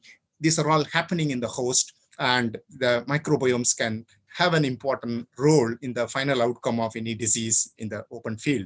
And microbiome assisted crop management. European people have already started this kind of activities. That is what is called as accelerated discovery of beneficial microbiomes that can sustain the eco-friendly agricultural activities. And the fourth one is to decipher the microbiome in the disease triangle negotiations. In other terms, what is the role of this microbiome in the so-called disease triangle? This is something by and large ignored, and in my opinion, this play an important role. Here comes the so-called the conventional thinking about the purification of pathogen and proving the pathogenicity. In several classical pathosystems, people fail in pathogenicity assay. Perhaps we are missing something which is very important coming from the environment. So the microbial metagenomic role in the whole host pathogen interaction need to be revisited, and it need to be really looked upon from a different angle. So with that, I will take you to our own experience, what is the data we generated and how we utilize the data for some of the information which was not known to us earlier. So basically, we have generated and exploited pathogen genome data, primarily for development of a molecular marker for pathogen population analysis, molecular taxonomy, and we just wanted to identify intra field or intra-host pathogen delineation, and pathogen surveillance and monitoring and tracking of transboundary movement. These are all some of the questions we wanted to address in this project. So this project is all about Magnopothy Genome Project, and here we generated the data from two strains of Magnopothy that is infecting a cereal crop. One is a rice pathogen, another one is a pearl millet pathogen. And I don't want to spend too much time on this slide because all of you are quite aware of this pathogen. This is a global presence throughout the tropical countries. This is one of the major problems. And this pathogen is a very unique pathogen in the sense it doesn't need any natural openings. It can penetrate directly through the stomach, directly through the epidermal layer, and can create problems. And again, it is a problem not only in rice, but also in several cereals, several minor millets and major millets. It's a serious problem here. And we have handpicked two of the isolates. One is Magnopothy, which is infecting rice. and also another one which is infecting pearl millet. We have sequenced it using a hybrid technology, that is Illumina HiSeq 2500 and SMRT PacBio RS2. And of course, we have generated the draft genome of this particular two isolates, and we have used different kind of the data generation protocols and also data analysis protocols. And this is a kind of routine pipeline people normally use. I would like to ask you to pay attention to some of the highlights here. We have merged the short reads from Illumina and long reads from PacBio, and using a hybrid assembly, what is called as spades.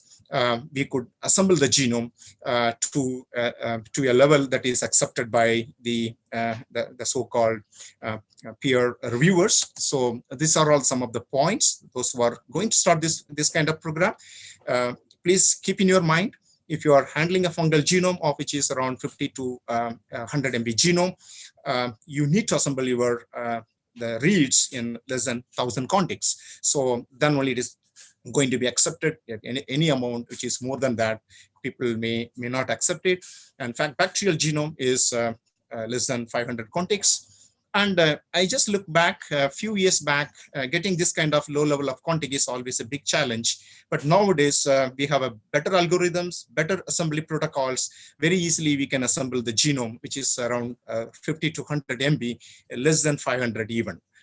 Leave alone the 1,000 contigs. So this is what our experience. When we started this Magnapurthy Variety Genome project 4 years back, we really struggled. The initial assembly was around 2,500 contigs, and that was not accepted. And finally, it was reassembled, and we got around 996 contigs. Then finally, it got accepted. And when we did the same work 2 years back, we could easily assemble the genome in less than 500 contigs. So this is what the technology, the growth of technology, and how it can assist people from some of the issues which was bothering for so long. This is a kind of comparative data. I just don't want to get into the figures here, but the message here is the Oryza genome is the Magnapurthy Oryza genome is very smaller as compared to the pearl millet Magnapurthy Gracia genome. You can see the figure there. It's around 47 MB in the case of Gracia. It is around 35 MB in the case of rice Magnapurthy. So a number of scaffold is quite different because it's thanks to the new kind of algorithms what we have used. And these two genome we published in the genome announcement that is coming from American Society for Microbiology. So these are all some of the data availability. It's open to all. Anybody can access this information in GenBank. So I just skip all those things. And the key point I just want to highlight. Am I audible? It's okay. Anyone can respond, please? Yes, sir. Yeah, thank you. Yeah. Yes, sir. The key point here is what we found was the genome size of pearl millet infecting Magnapurthy is pretty smaller than the rice infecting Magnapurthy. And of course, we found the so-called strain-specific stuff, which I don't want to deal here because that's not the focal point of this particular presentation. But the point here is we could really find several differences in at the genome level for these two organisms.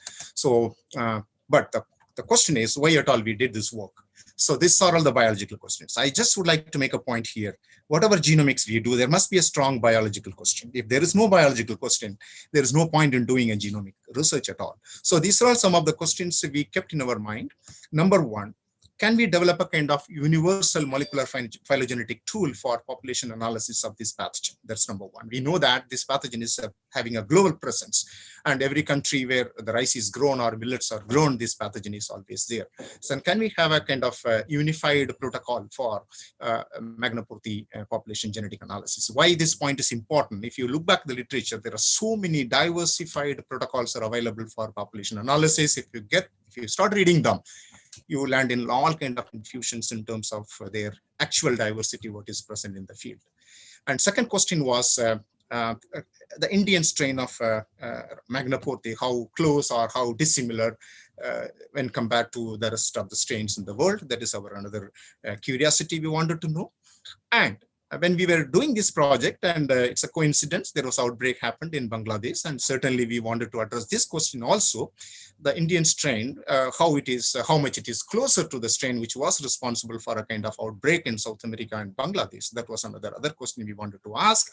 And the fourth question is very interesting. People always thought about whether the pathogen which is creating a disease in a particular season, can we find some kind of variability within the season? I would say that intra-season and intra-field variability, can we see in this pathogen? That is another question we wanted to address.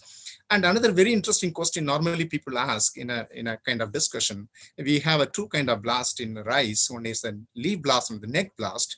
And there are opinion came from different people, maybe a different strains, maybe a different isolates. And this is another question we wanted to address, whether these two are, how similar these two are, how dissimilar these two are. This is another question we want to ask. And of course, the last one is some kind of strain specific markers. These are some of the broad questions we want to address in this particular project.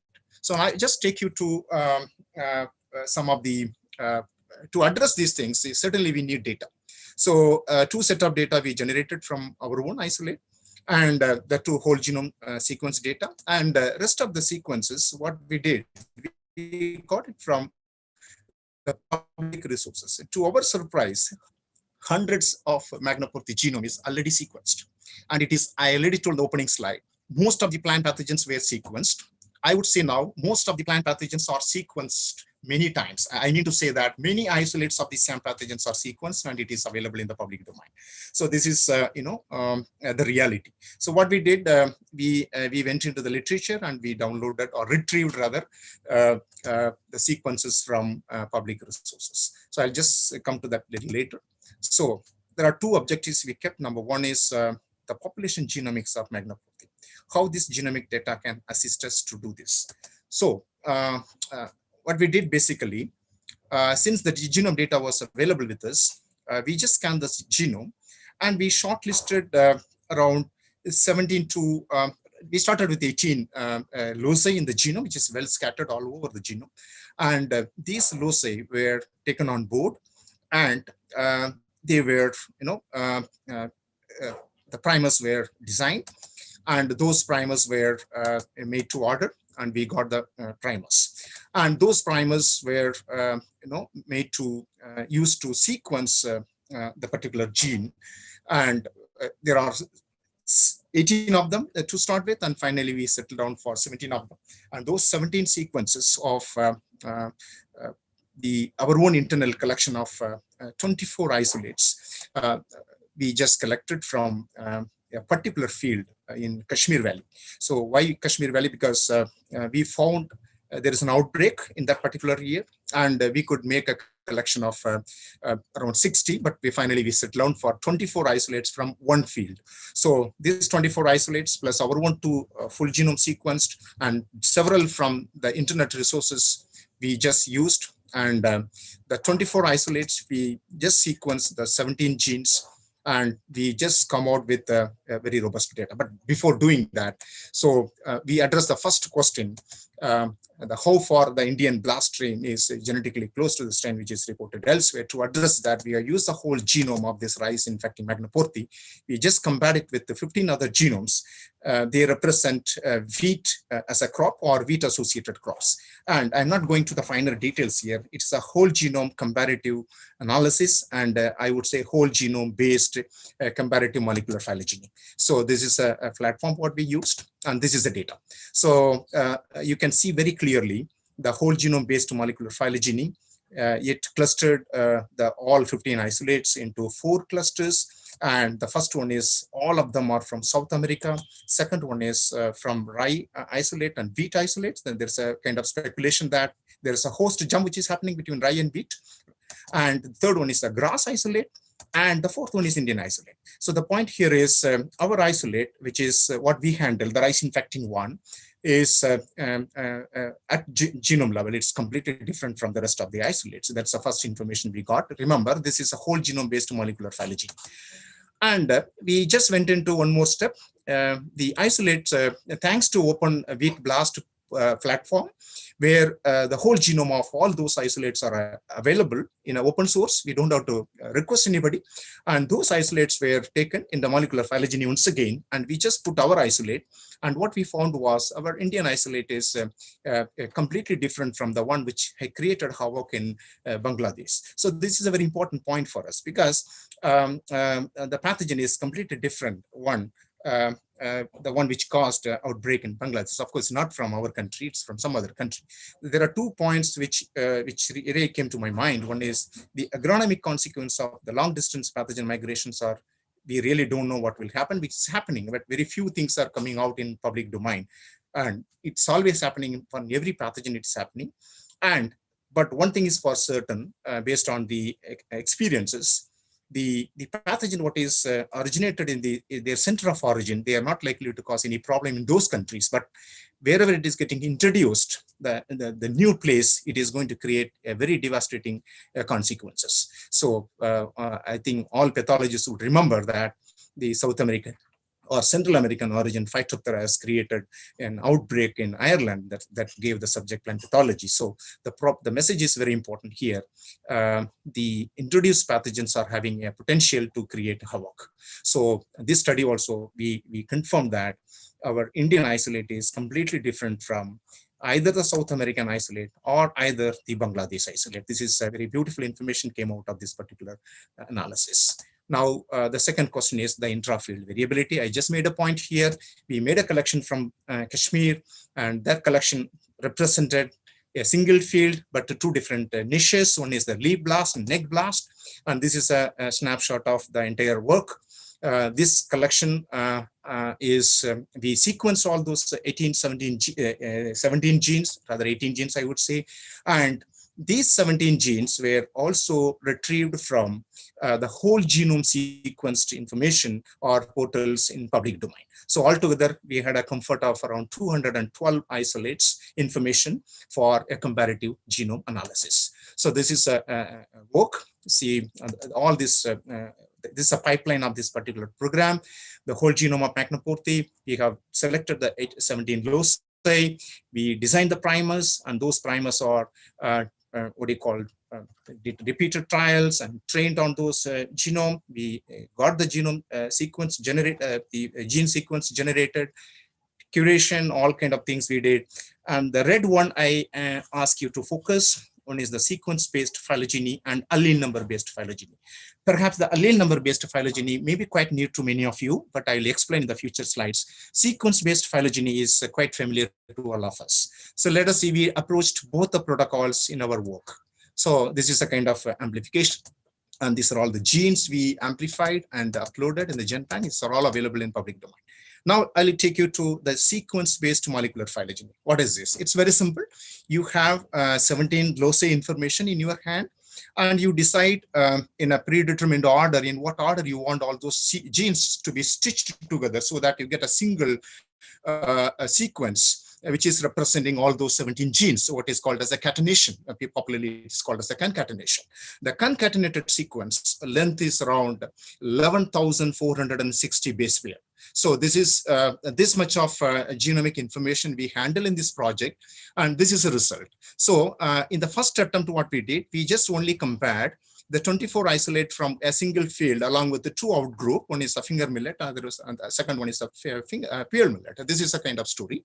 All rice isolates of Macnopurti, they clustered together. And we found that absolutely there is no difference between a neck blast isolate and also leaf blast isolate. This is kind of data what we generated. So the message here is all rice isolates are clustered together in the single cluster, indicating a kind of a similarity within them. But there is a subtle difference. You can see here, there is a small branching is happening here. That indicates there is a subtle intra-field variability do exist in blast pathogen. They are not clonal typically, but a subtle variation is always there in a single season. This is another point what we could come out of this work. I think we can see here there are 3 nodes, 1 and 2 and 3. There are 3 nodes here. That means there is a subtle variation is always there, but all rice isolates are clustered together. So now what we did, we got it confirmed in this particular analysis that there is absolutely no variation for neck and leaf blast, and all rice isolates are clustered together, leaving the finger millet isolate genetically closer as compared to the field millet isolate. You can see here the field millet isolate is completely different. And please recall the genome data I was talking about.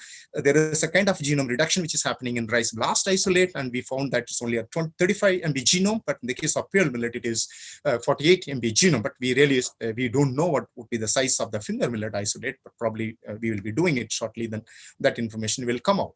So this is one information. Now we went ahead of making a kind of a global Magnapurti phylogenetic analysis involving the other isolates what is sourced from public domain. This is a kind of tree. I'm showing it here. Maybe it is too small for you to comprehend. You can just have a look here. Again, the story is same. All rice isolate clustered together. In other terms, the isolates, they tend to cluster together, depends upon their host origin. That is a message we got it now.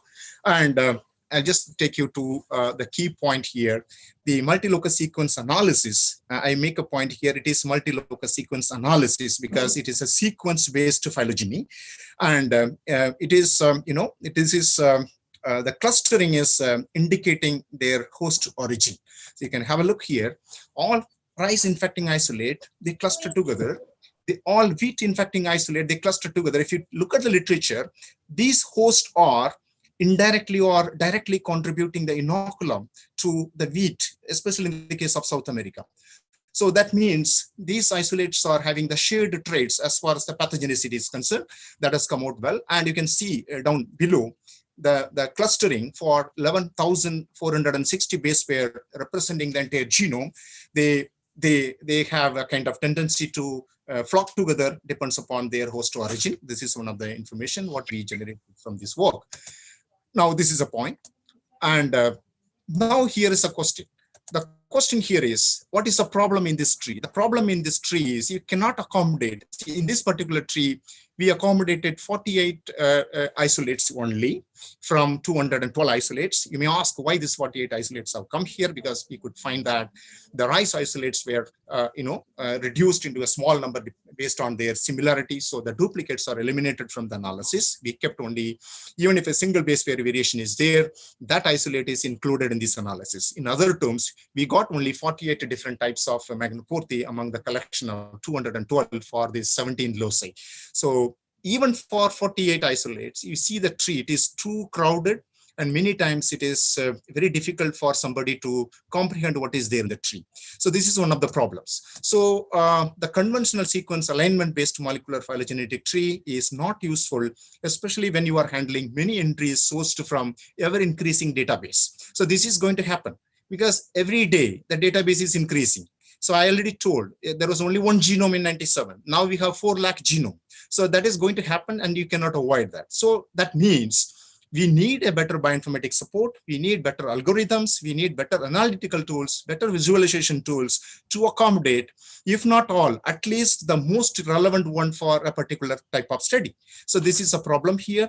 And to address that, we resorted to a completely different approach for the molecular phylogenetic analysis of Magnapurti, what is called as that analysis entirely utilizing a novel algorithm, that is a eBust algorithm, and a different kind of visualization tool.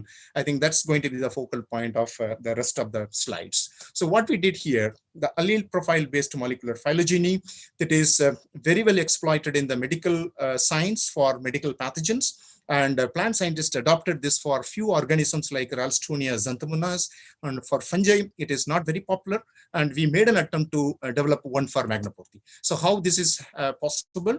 This is the same genes only, the 17 genes what we sequenced. Instead of using the gene sequences as the input data for molecular phylogeny, we converted the gene sequence into a kind of Arabian numeral by assigning. Is what the symbol principle. The nucleotide variations that even at a single base pair were assigned allele number, and the allele profile encompassing all 17 loci were created for each and every isolate, and these allele numbers were used as input data. Is it audible to all of you? I am seeing some internet disturbance here. Yes, sir. Anybody can? Yeah, thank you. Yeah. allele numbers were used to construct the molecular phylogenetic tree. So you just pay attention. This is the symbol principle. You have the sequenced individual loci, and this is a chromatogram or .rb file of that particular gene. And we look at the .rb file and try to assign or try to compare among the isolates and score the variations. And those variations are converted into a number, and those numbers are stitched together to create allele profile. This allele profile is also called a sequence type. So these sequence types are the ultimate in the case of the taxonomical hierarchy, and two different sequence types, they may differ at least for one nucleotide base variation. There is simple calculation. So this is what we did here. Total number of isolate what we handle in this analysis around 212, and we constructed a kind of allele database. So next of the few slides, the running slides, I will show you how this particular allele numbers are assigned. When we started this project, the first genome of Magnaporthi appeared in 2004 by Dean et al. That was the 7015 laboratory strain, and that was one of the big achievement in that particular timeline. And we took that as a kind of reference, and we compared the sequences, whatever we generated from our strains, and if it is exactly matching with that, and these two strains were compared, and we started assigning the number. You can see here, one of the alleles, we got a different number. How this numbering happens, I think you can see the future slides will come to know. The allele numbers are assigned for all those 212 isolates. Remember, these 212 isolates, they represented 16 countries in the world, and they represented around 16 hosts in the world. You can see the representation from a different diverse hosts. Of course, all of them are Poaceae, and this is a kind of matrix we created for 212 isolates. I just rushed through the slides. 16 countries and 16 hosts, and 7015 as a reference. We started assigning the allele number for all those 17 loci based on their at least one nucleotide base variation. If it is not there, it gets a score of the same as the previous entry. This is a kind of matrix, and this matrix is something like this. I just zoom one of the matrix, you will appreciate the difference. You can see here the rice isolate, pale millet isolate, and finger millet isolate. I put them together, and if you see that the numbers are same, that means the nucleotide sequence is exactly same. There is no difference. If the numbers are different, the nucleotide sequence is different from each other. So that is how it looks like. And what is inference for pathologists here? The inference is something like this. The rice and pale millet isolate shared only 6 of the 18. I consider 18 alleles here. Of course, eventually we can handle only 17. So 6 of the 18 alleles were shared between rice and pale millet isolate. If you see the rice and finger millet isolate, 11 of them are equal. See, you just recall the phylogenetic tree, what I showed here. The finger millet isolate is genetically closer to the rice isolate as compared to the so-called pale millet isolate. That information is quite obvious in this data. So only 6 of them. It is something like how many traits are shared between 2 isolates. So it's only 6 between rice and pale millet. It is 11 between rice and finger millet. And of course, finger millet and pale millet, it is only 5. So the message is the genetic distance between two isolates are reflected in terms of the number of alleles they are shared among them. This is a beautiful information. You can very easily interpret so many things in this particular. Please hold. This is what is happening here. And now the point here is how to analyze the data. This is one of the most important aspects. You have a lot of matrix developed, a lot of data you develop, and how to utilize the data for easy to understand representation of the data set. So let us see how it is being done. Now, this data, the allele data, is analyzed using an algorithm, what is called as eBust algorithm. This is open source, available in the public domain. The input data is a matrix of your 17 alleles on the one side, and the isolate entries in the row, and this is the input data. And just recall, this is a single feed isolate we just handle in this particular analysis, and this is the result. The finger millet and pale millet, they are separate. There is no clustering with the rice isolate, and all rice isolate, they clustered together in a single large, a kind of group. And here each line represent how close they are. For example, this isolate, what we sequence, the whole genome, is closer to a Kashmir isolate leaf blast, and you have neck blast and neck blast here, and this is a little away from this isolate. So the two nodes indicates there are two loci, they are different from each other. So this is the kind of information what you can generate from this analysis. So the message here is the two Indian infecting isolates reported from South India, that is MG02 and MG10, or the eastern Indian state, that is RMGDL, they are clustered together with a single field isolate which is infecting rice and panicle blast. This is information what we generated. The message for pathologists is there is no genetic difference between neck blast and deep blast, and intra-field genetic variation is also found in the magnapore. This is once again got confirmed in this allele-based molecular phylogeny. So now the question is, can we do the same work for the global collection of magnapore? So exactly we did that. We had 212 isolates. The matrix of allele numbers were there. We used that as input data. This is the result. So what we found was the global collection of this magnapore could fall into three major clusters, and each cluster is representing their tentative host of origin. For example, the host group 1, all rice isolates, 168 isolates, they clustered together along with the Sitaria viridis isolate, 4 of them. And clonal group 2 is all in all the wheat infecting isolate or the affiliated host, which is cohabitating in the wheat fields. And we have another one, leucine indica isolates, they are clustered separately. And there are several singletons, they are found in the population. This is the population dynamics or population distribution of those 212 isolates. They represent around 16 hosts from around 16 countries. This is a picture of this molecular phylogeny of this magnapore. We could deduce from this GO-E-BUST analysis.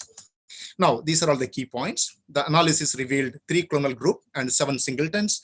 Group 1 is in the rice isolate, group 2 is the wheat infecting isolate, and group 3 is a leucine. Along with that, we got several singletons. That's all about the kind of novel molecular phylogenetical approach we are proposing, and this paper is under review now, and we are waiting for the verdict.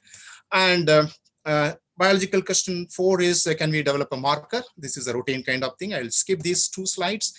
And this is a pipeline for development of molecular marker for strain-specific identification of fungi. Using the same information, we found 2 of the loci having a very high level of polymorphism, and we are converting that into a kind of diagnostic marker for this fungus.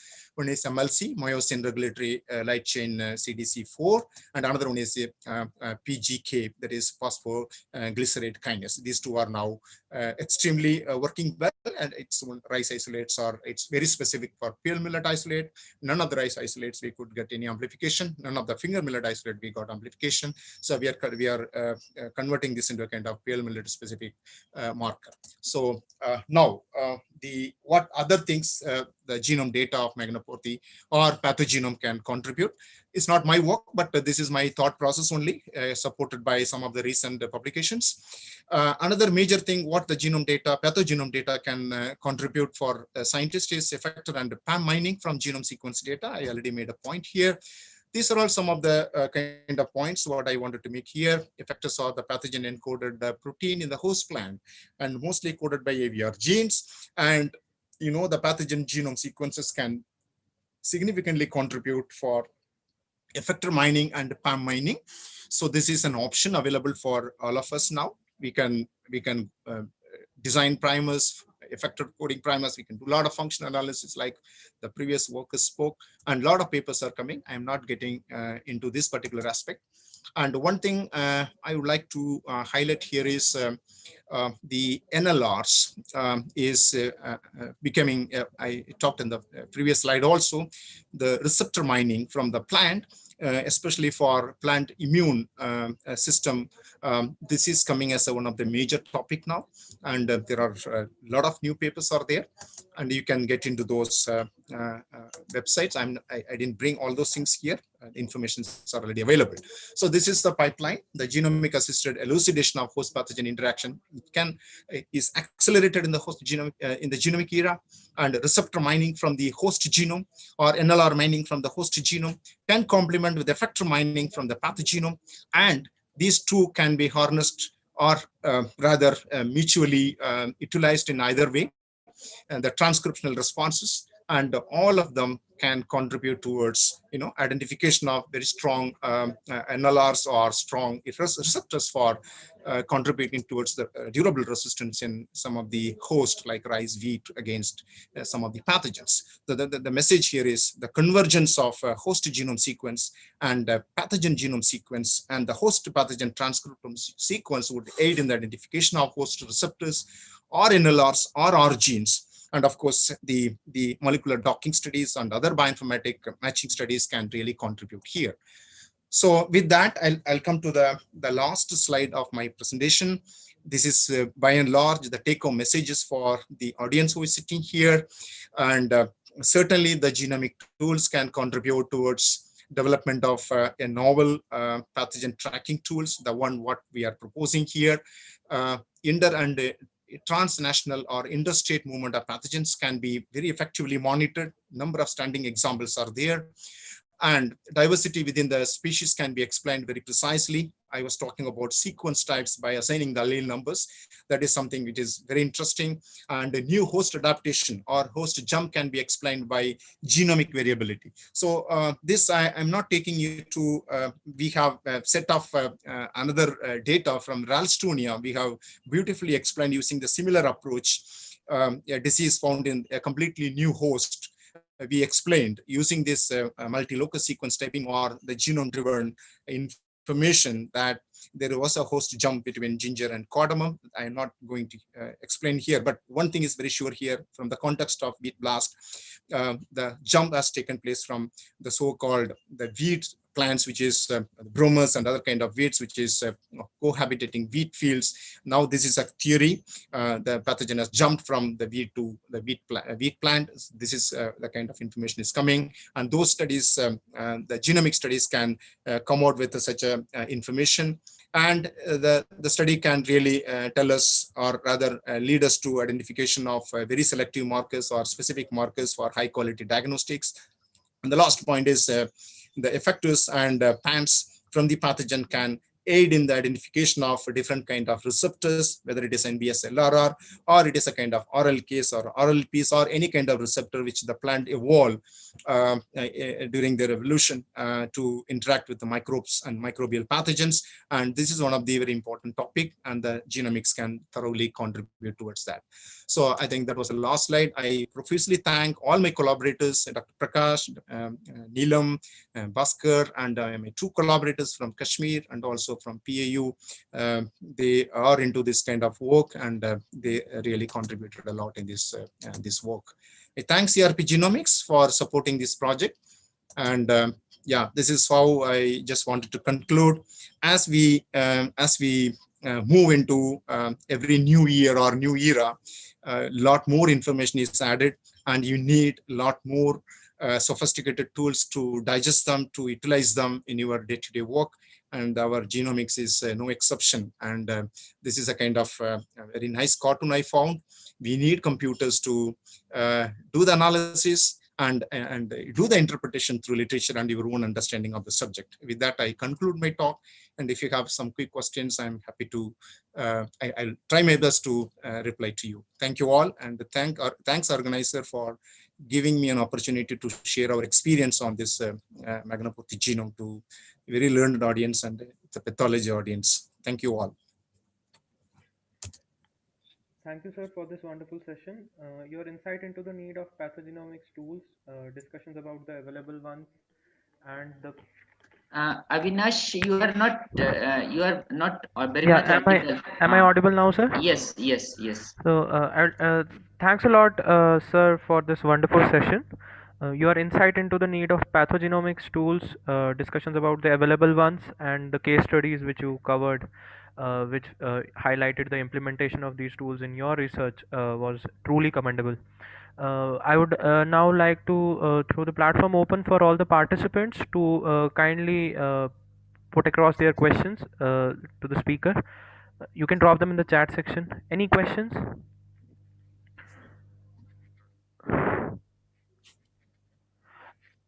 Dr. Baby is thanking you for the lecture, sir.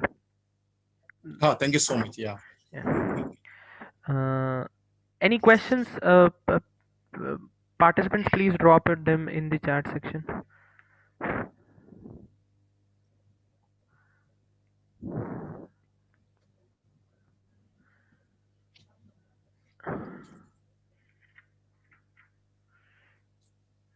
Sir, this is Sushil here from Imphal, sir. Yeah. Sir, thank you very much for accepting our invitation for the talk, and it was really very nice. I had been hearing to you since many years, and it is always wonderful to hear your experiences. Sir, just for one of my work, I wanted to discuss with you. We had been working, as you have discussed, about host jump and host shift. Very recently, we have come across a host shift made by Maclura virus, that is large cardamom Chirke virus, which otherwise has a very narrow host range restricted to large cardamom. Yeah. And it has made a host jump to chili. It is our Dalle as well as Umurok, this king chili of Northeast, and other chilies are susceptible to this virus as well. Sir, in your opinion or your suggestion, how can through NGS tool can we really elucidate like what are the genes or what are the factors which have made this host shift possible from large cardamom to chili, sir? Yeah, this kind of jump is very alarming because normally jump happens within the family of plants. We don't expect the jump happens between a completely unrelated plants like cardamom and chili. Yes. This is unusual. So what you can do is the extent of genomic variation in the both strain you need to understand, and whether the strain what you are isolating or rather sequencing from chili and the one what you are sequencing from cardamom, large cardamom, are they same head to both? That is one question I'm asking. The host jump in the time scale is different. See, the time scale factor, if it comes, the time scale always bring the kind of climate change built in. So, so the point here is whether the two sequences, Maclura virus, which is affecting large cardamom, now you are telling it is chili, you do the whole genome sequencing of these two and go for a comparison of these two and try to identify the kind of variability, where exactly is the variability is there. If there is no variability, it's a gone conclusion that the strain is same. Now your focus shift to something else, not the pathogen now. Now you have to shift to what is there in the chili which allowed this pathogen come on into the territory. So that is entirely on, you can go for a kind of transcriptional responses from the host side and try to identify, is there any common, proteins or common proteins between chili and cardamom that facilitated the infection of this Maclura virus. I think it's a wonderful material for genomics person to deal with. So it's a classical one. So in my experience, the host jump, the only host jump experience I had in my own career was a ginger strain of Ralstonia jumped onto small cardamom. So that became a big issue. Then we analyzed using a genomic intervention. We found that the two isolates are duplicates to each other. Absolutely, there is no variation at all. And we found these two being a single family member, Gingiberaceae, it's a foregone conclusion that it is waiting to happen rather than it will never happen. So see, there's a cohabitation of ginger and cardamom together in that particular estate. And it's a kind of, opportunity given by a human only, who asked you to cultivate these two together in the same field. So we created that environment for pathogen to jump. So in your case, it is completely different because Gingiberaceae and Solanaceae, it's completely wide apart. So you have to look at from the host point of view, provided the virus is exactly same. If virus is different, a subtle difference, that you need to find out and explain from the viral genome variation point of view, what has really happened, why the chili allowed. I would go for whole genome sequencing of these two isolate, number one. Then, of course, the pathological intervention like cross-infectivity, all those things has to commence parallelly. You put the chili strain on cardamom strain on chili, see what kind of responses you are getting. That you do first. Then you get into chili, what do you call genomics. So my point is the classical pathology need to be there always. And you try to answer the genetic variation in the virus through a genomic intervention. That would be I would do that actually. Yeah. Thank you. Thank you very much, sir. Thank you, sir. Sir, we have Avinash, you can speak about some questions which are yeah, there yeah, in yeah, chat box. yeah. Yes. I'm covering the same, sir. So there's a question from Dr. Anita Sarkar. She is asking what basic equipments we need to start working on pathogenomics. Yeah, since the slides were around 70 plus, I cut short many things. I'm sorry for that. But the message here is, the one question always comes to people's mind: should we sequence all isolates in your collection? So we have to always see the time constraint and the financial constraint in your mind. So what we did actually, 24 only we considered for our work. Remember that 24 we never whole genome sequenced. We only handpicked the representative loci from the genome. So you remember 11,000 base pair I talked about, 11,460 base pair I talked about. This particular length of genomic content, which is representing 17 loci, what we believed, the discriminatory potential of this 11,000 genome is as good as the entire genome. So here comes the cost saving option. So the multi-locus sequence analysis, especially when you are handling many loci, that is a shortcut method. You need not go for whole genome sequencing all the time. So rather, you design a primer and identify the loci and shortlist around 15 to 20 loci, which is scattered around the genome. And you can extract the same information as like the whole genome sequence. So this is one of the easiest option to do that. So in terms of machinery, you don't need anything. You need a PCR machine, that's all. And a single pass reaction of each gene would cost you around 400 rupees. And you have to go for 2 passes. Many times we go for one more round of sequencing because the variation is scored at a single base pair level. So that means sequencing error should not corrupt into your analysis. You have to be doubly sure that there is no sequencing error is wrongly scored as single nucleotide polymorphism. So here comes the role of repeat sequencing. I would recommend 2 sequencing is enough for each loci, and compare those 2 sequences and come out with a kind of conclusion that a particular base call is a real base call. It is not a sequencing error. So cost wise per gene, you may have to spend around 800 rupees, and that multiplied by the number of genes and also number of isolates. So it's a simple calculation. You don't need anything. You need a simple laminar flow to isolate the pathogen, number 1, confirm the function through pathogenicity assay. Then the pathogenicity assay should lead you to go for the molecular analysis to explain some of the questions, what are bothering you. I think you need only PCR machine. And I would say even gel dog is also not needed nowadays, because you are only running 2 microliter to check whether amplification took place or not.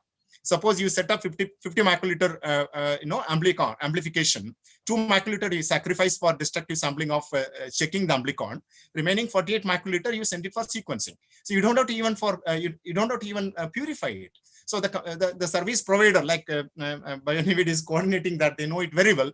Either you go for PCR product sequencing or gel, PCR product purification or gel purification, so that it qualified for the Sanger sequencing. And remember, Sanger sequencing still is a gold standard, and it gives exceptionally good quality reads for this kind of work.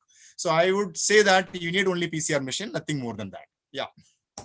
And of course, you need a bioinformatic support. There are plenty of them in the market, and depends upon your capability, capacity, you can buy them. We are using CLC Workbench, the full version.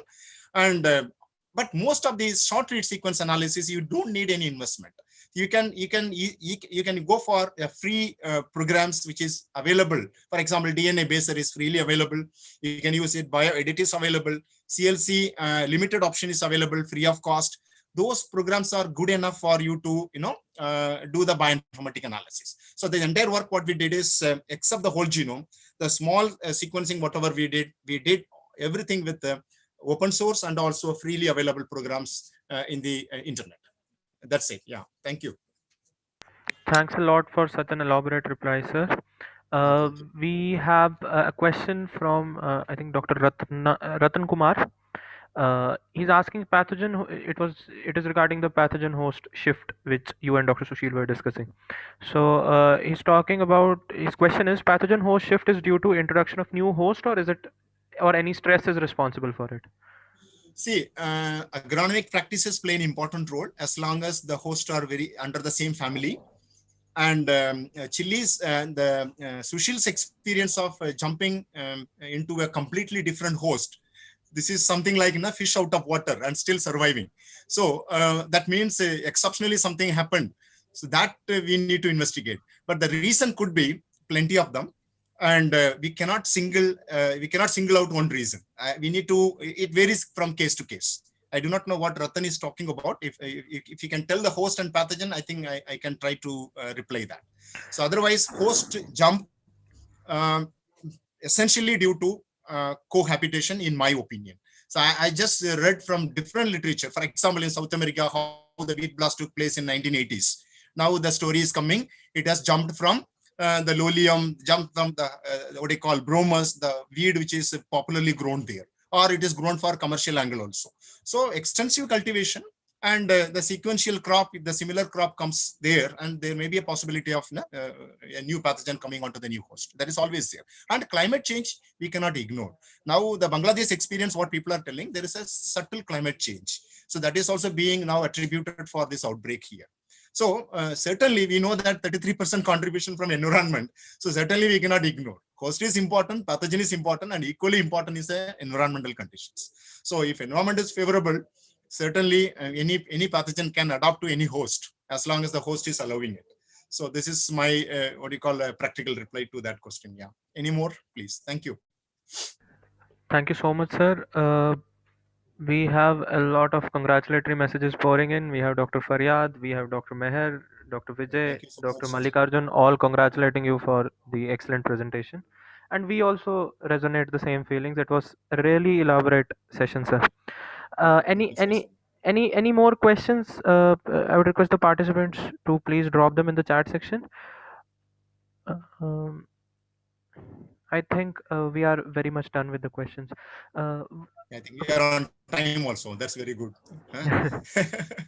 Yes, once again, sir, we would like to thank you for such an elaborate session and sharing your insights with all the participants. Thank you so much, sir. Thank you. If you have any more questions, I think you can send an email and we will answer. And Thank you very much, everything sir. is available online. That's what I wanted to tell the young students. Internet is a wonderful place. So how you are going to use it for your own career, it's in your hand only. So now another thing has come. If you're having a very good cell phone with the internet connectivity, you are the entire world is in your hand. Pathology is really amazing subject in terms of information pouring. Especially there are platforms where top pathologists are in the group, and you can join them, and you can Sophian Commons postings are amazing postings. I learned a lot from his postings, and the latest whatever he does, he share it in an open platform. So I'm sure it's a nice, the genomic era. The one subject gained, if you ask me, it is a pathology. So we really come out with mind-boggling information about some of the things which we could not answer also in the past. In a record time of 3-4 months, you will come out with any answer, any happenings in the dramatic changes which is happening in pathology subject, or even the disease, whatever. So that's all I wanted to say. And thank you once again. Yeah, thank you all, and thanks IPS for giving me this platform.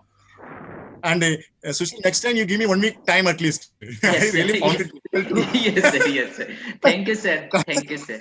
Robin called me in the morning. I told her I'm still to make some slides. Thank you, sir.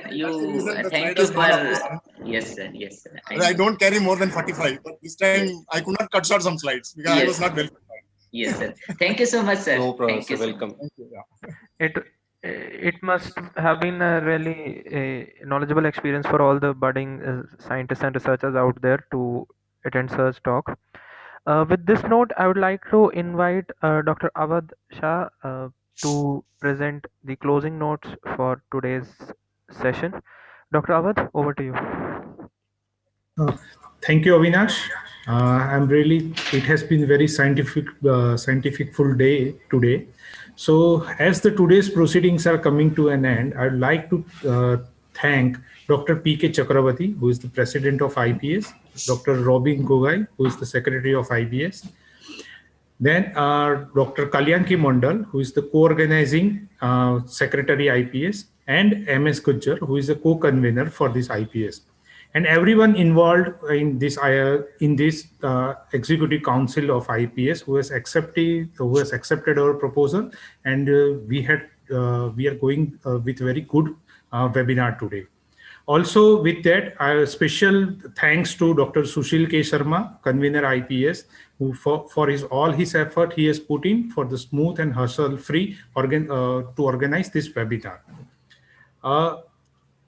The heightful of this webinar is the speakers gracing the event, and in this matter of honor for all of us to have the distinguished speakers from the field of pathology, like Dr.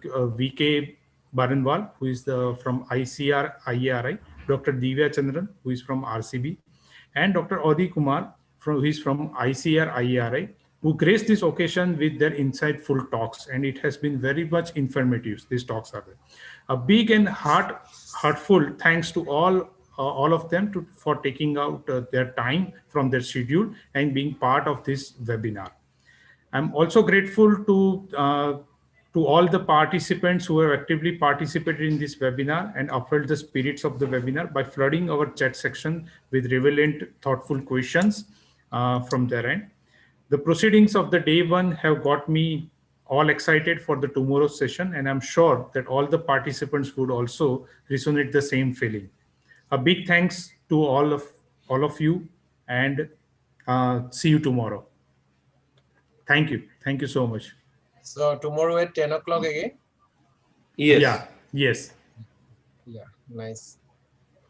Thanks. Yeah, very good number of participations. Yeah, we had a total of around 500 registrations. Yeah. For the webinar, and a few are watching through YouTube channel and few have come here. So it's really good effort, and really sorry to Dr. Ondi for having very short time. But next time we will definitely plan something much in advance and maybe try to have much in bigger grand way in that.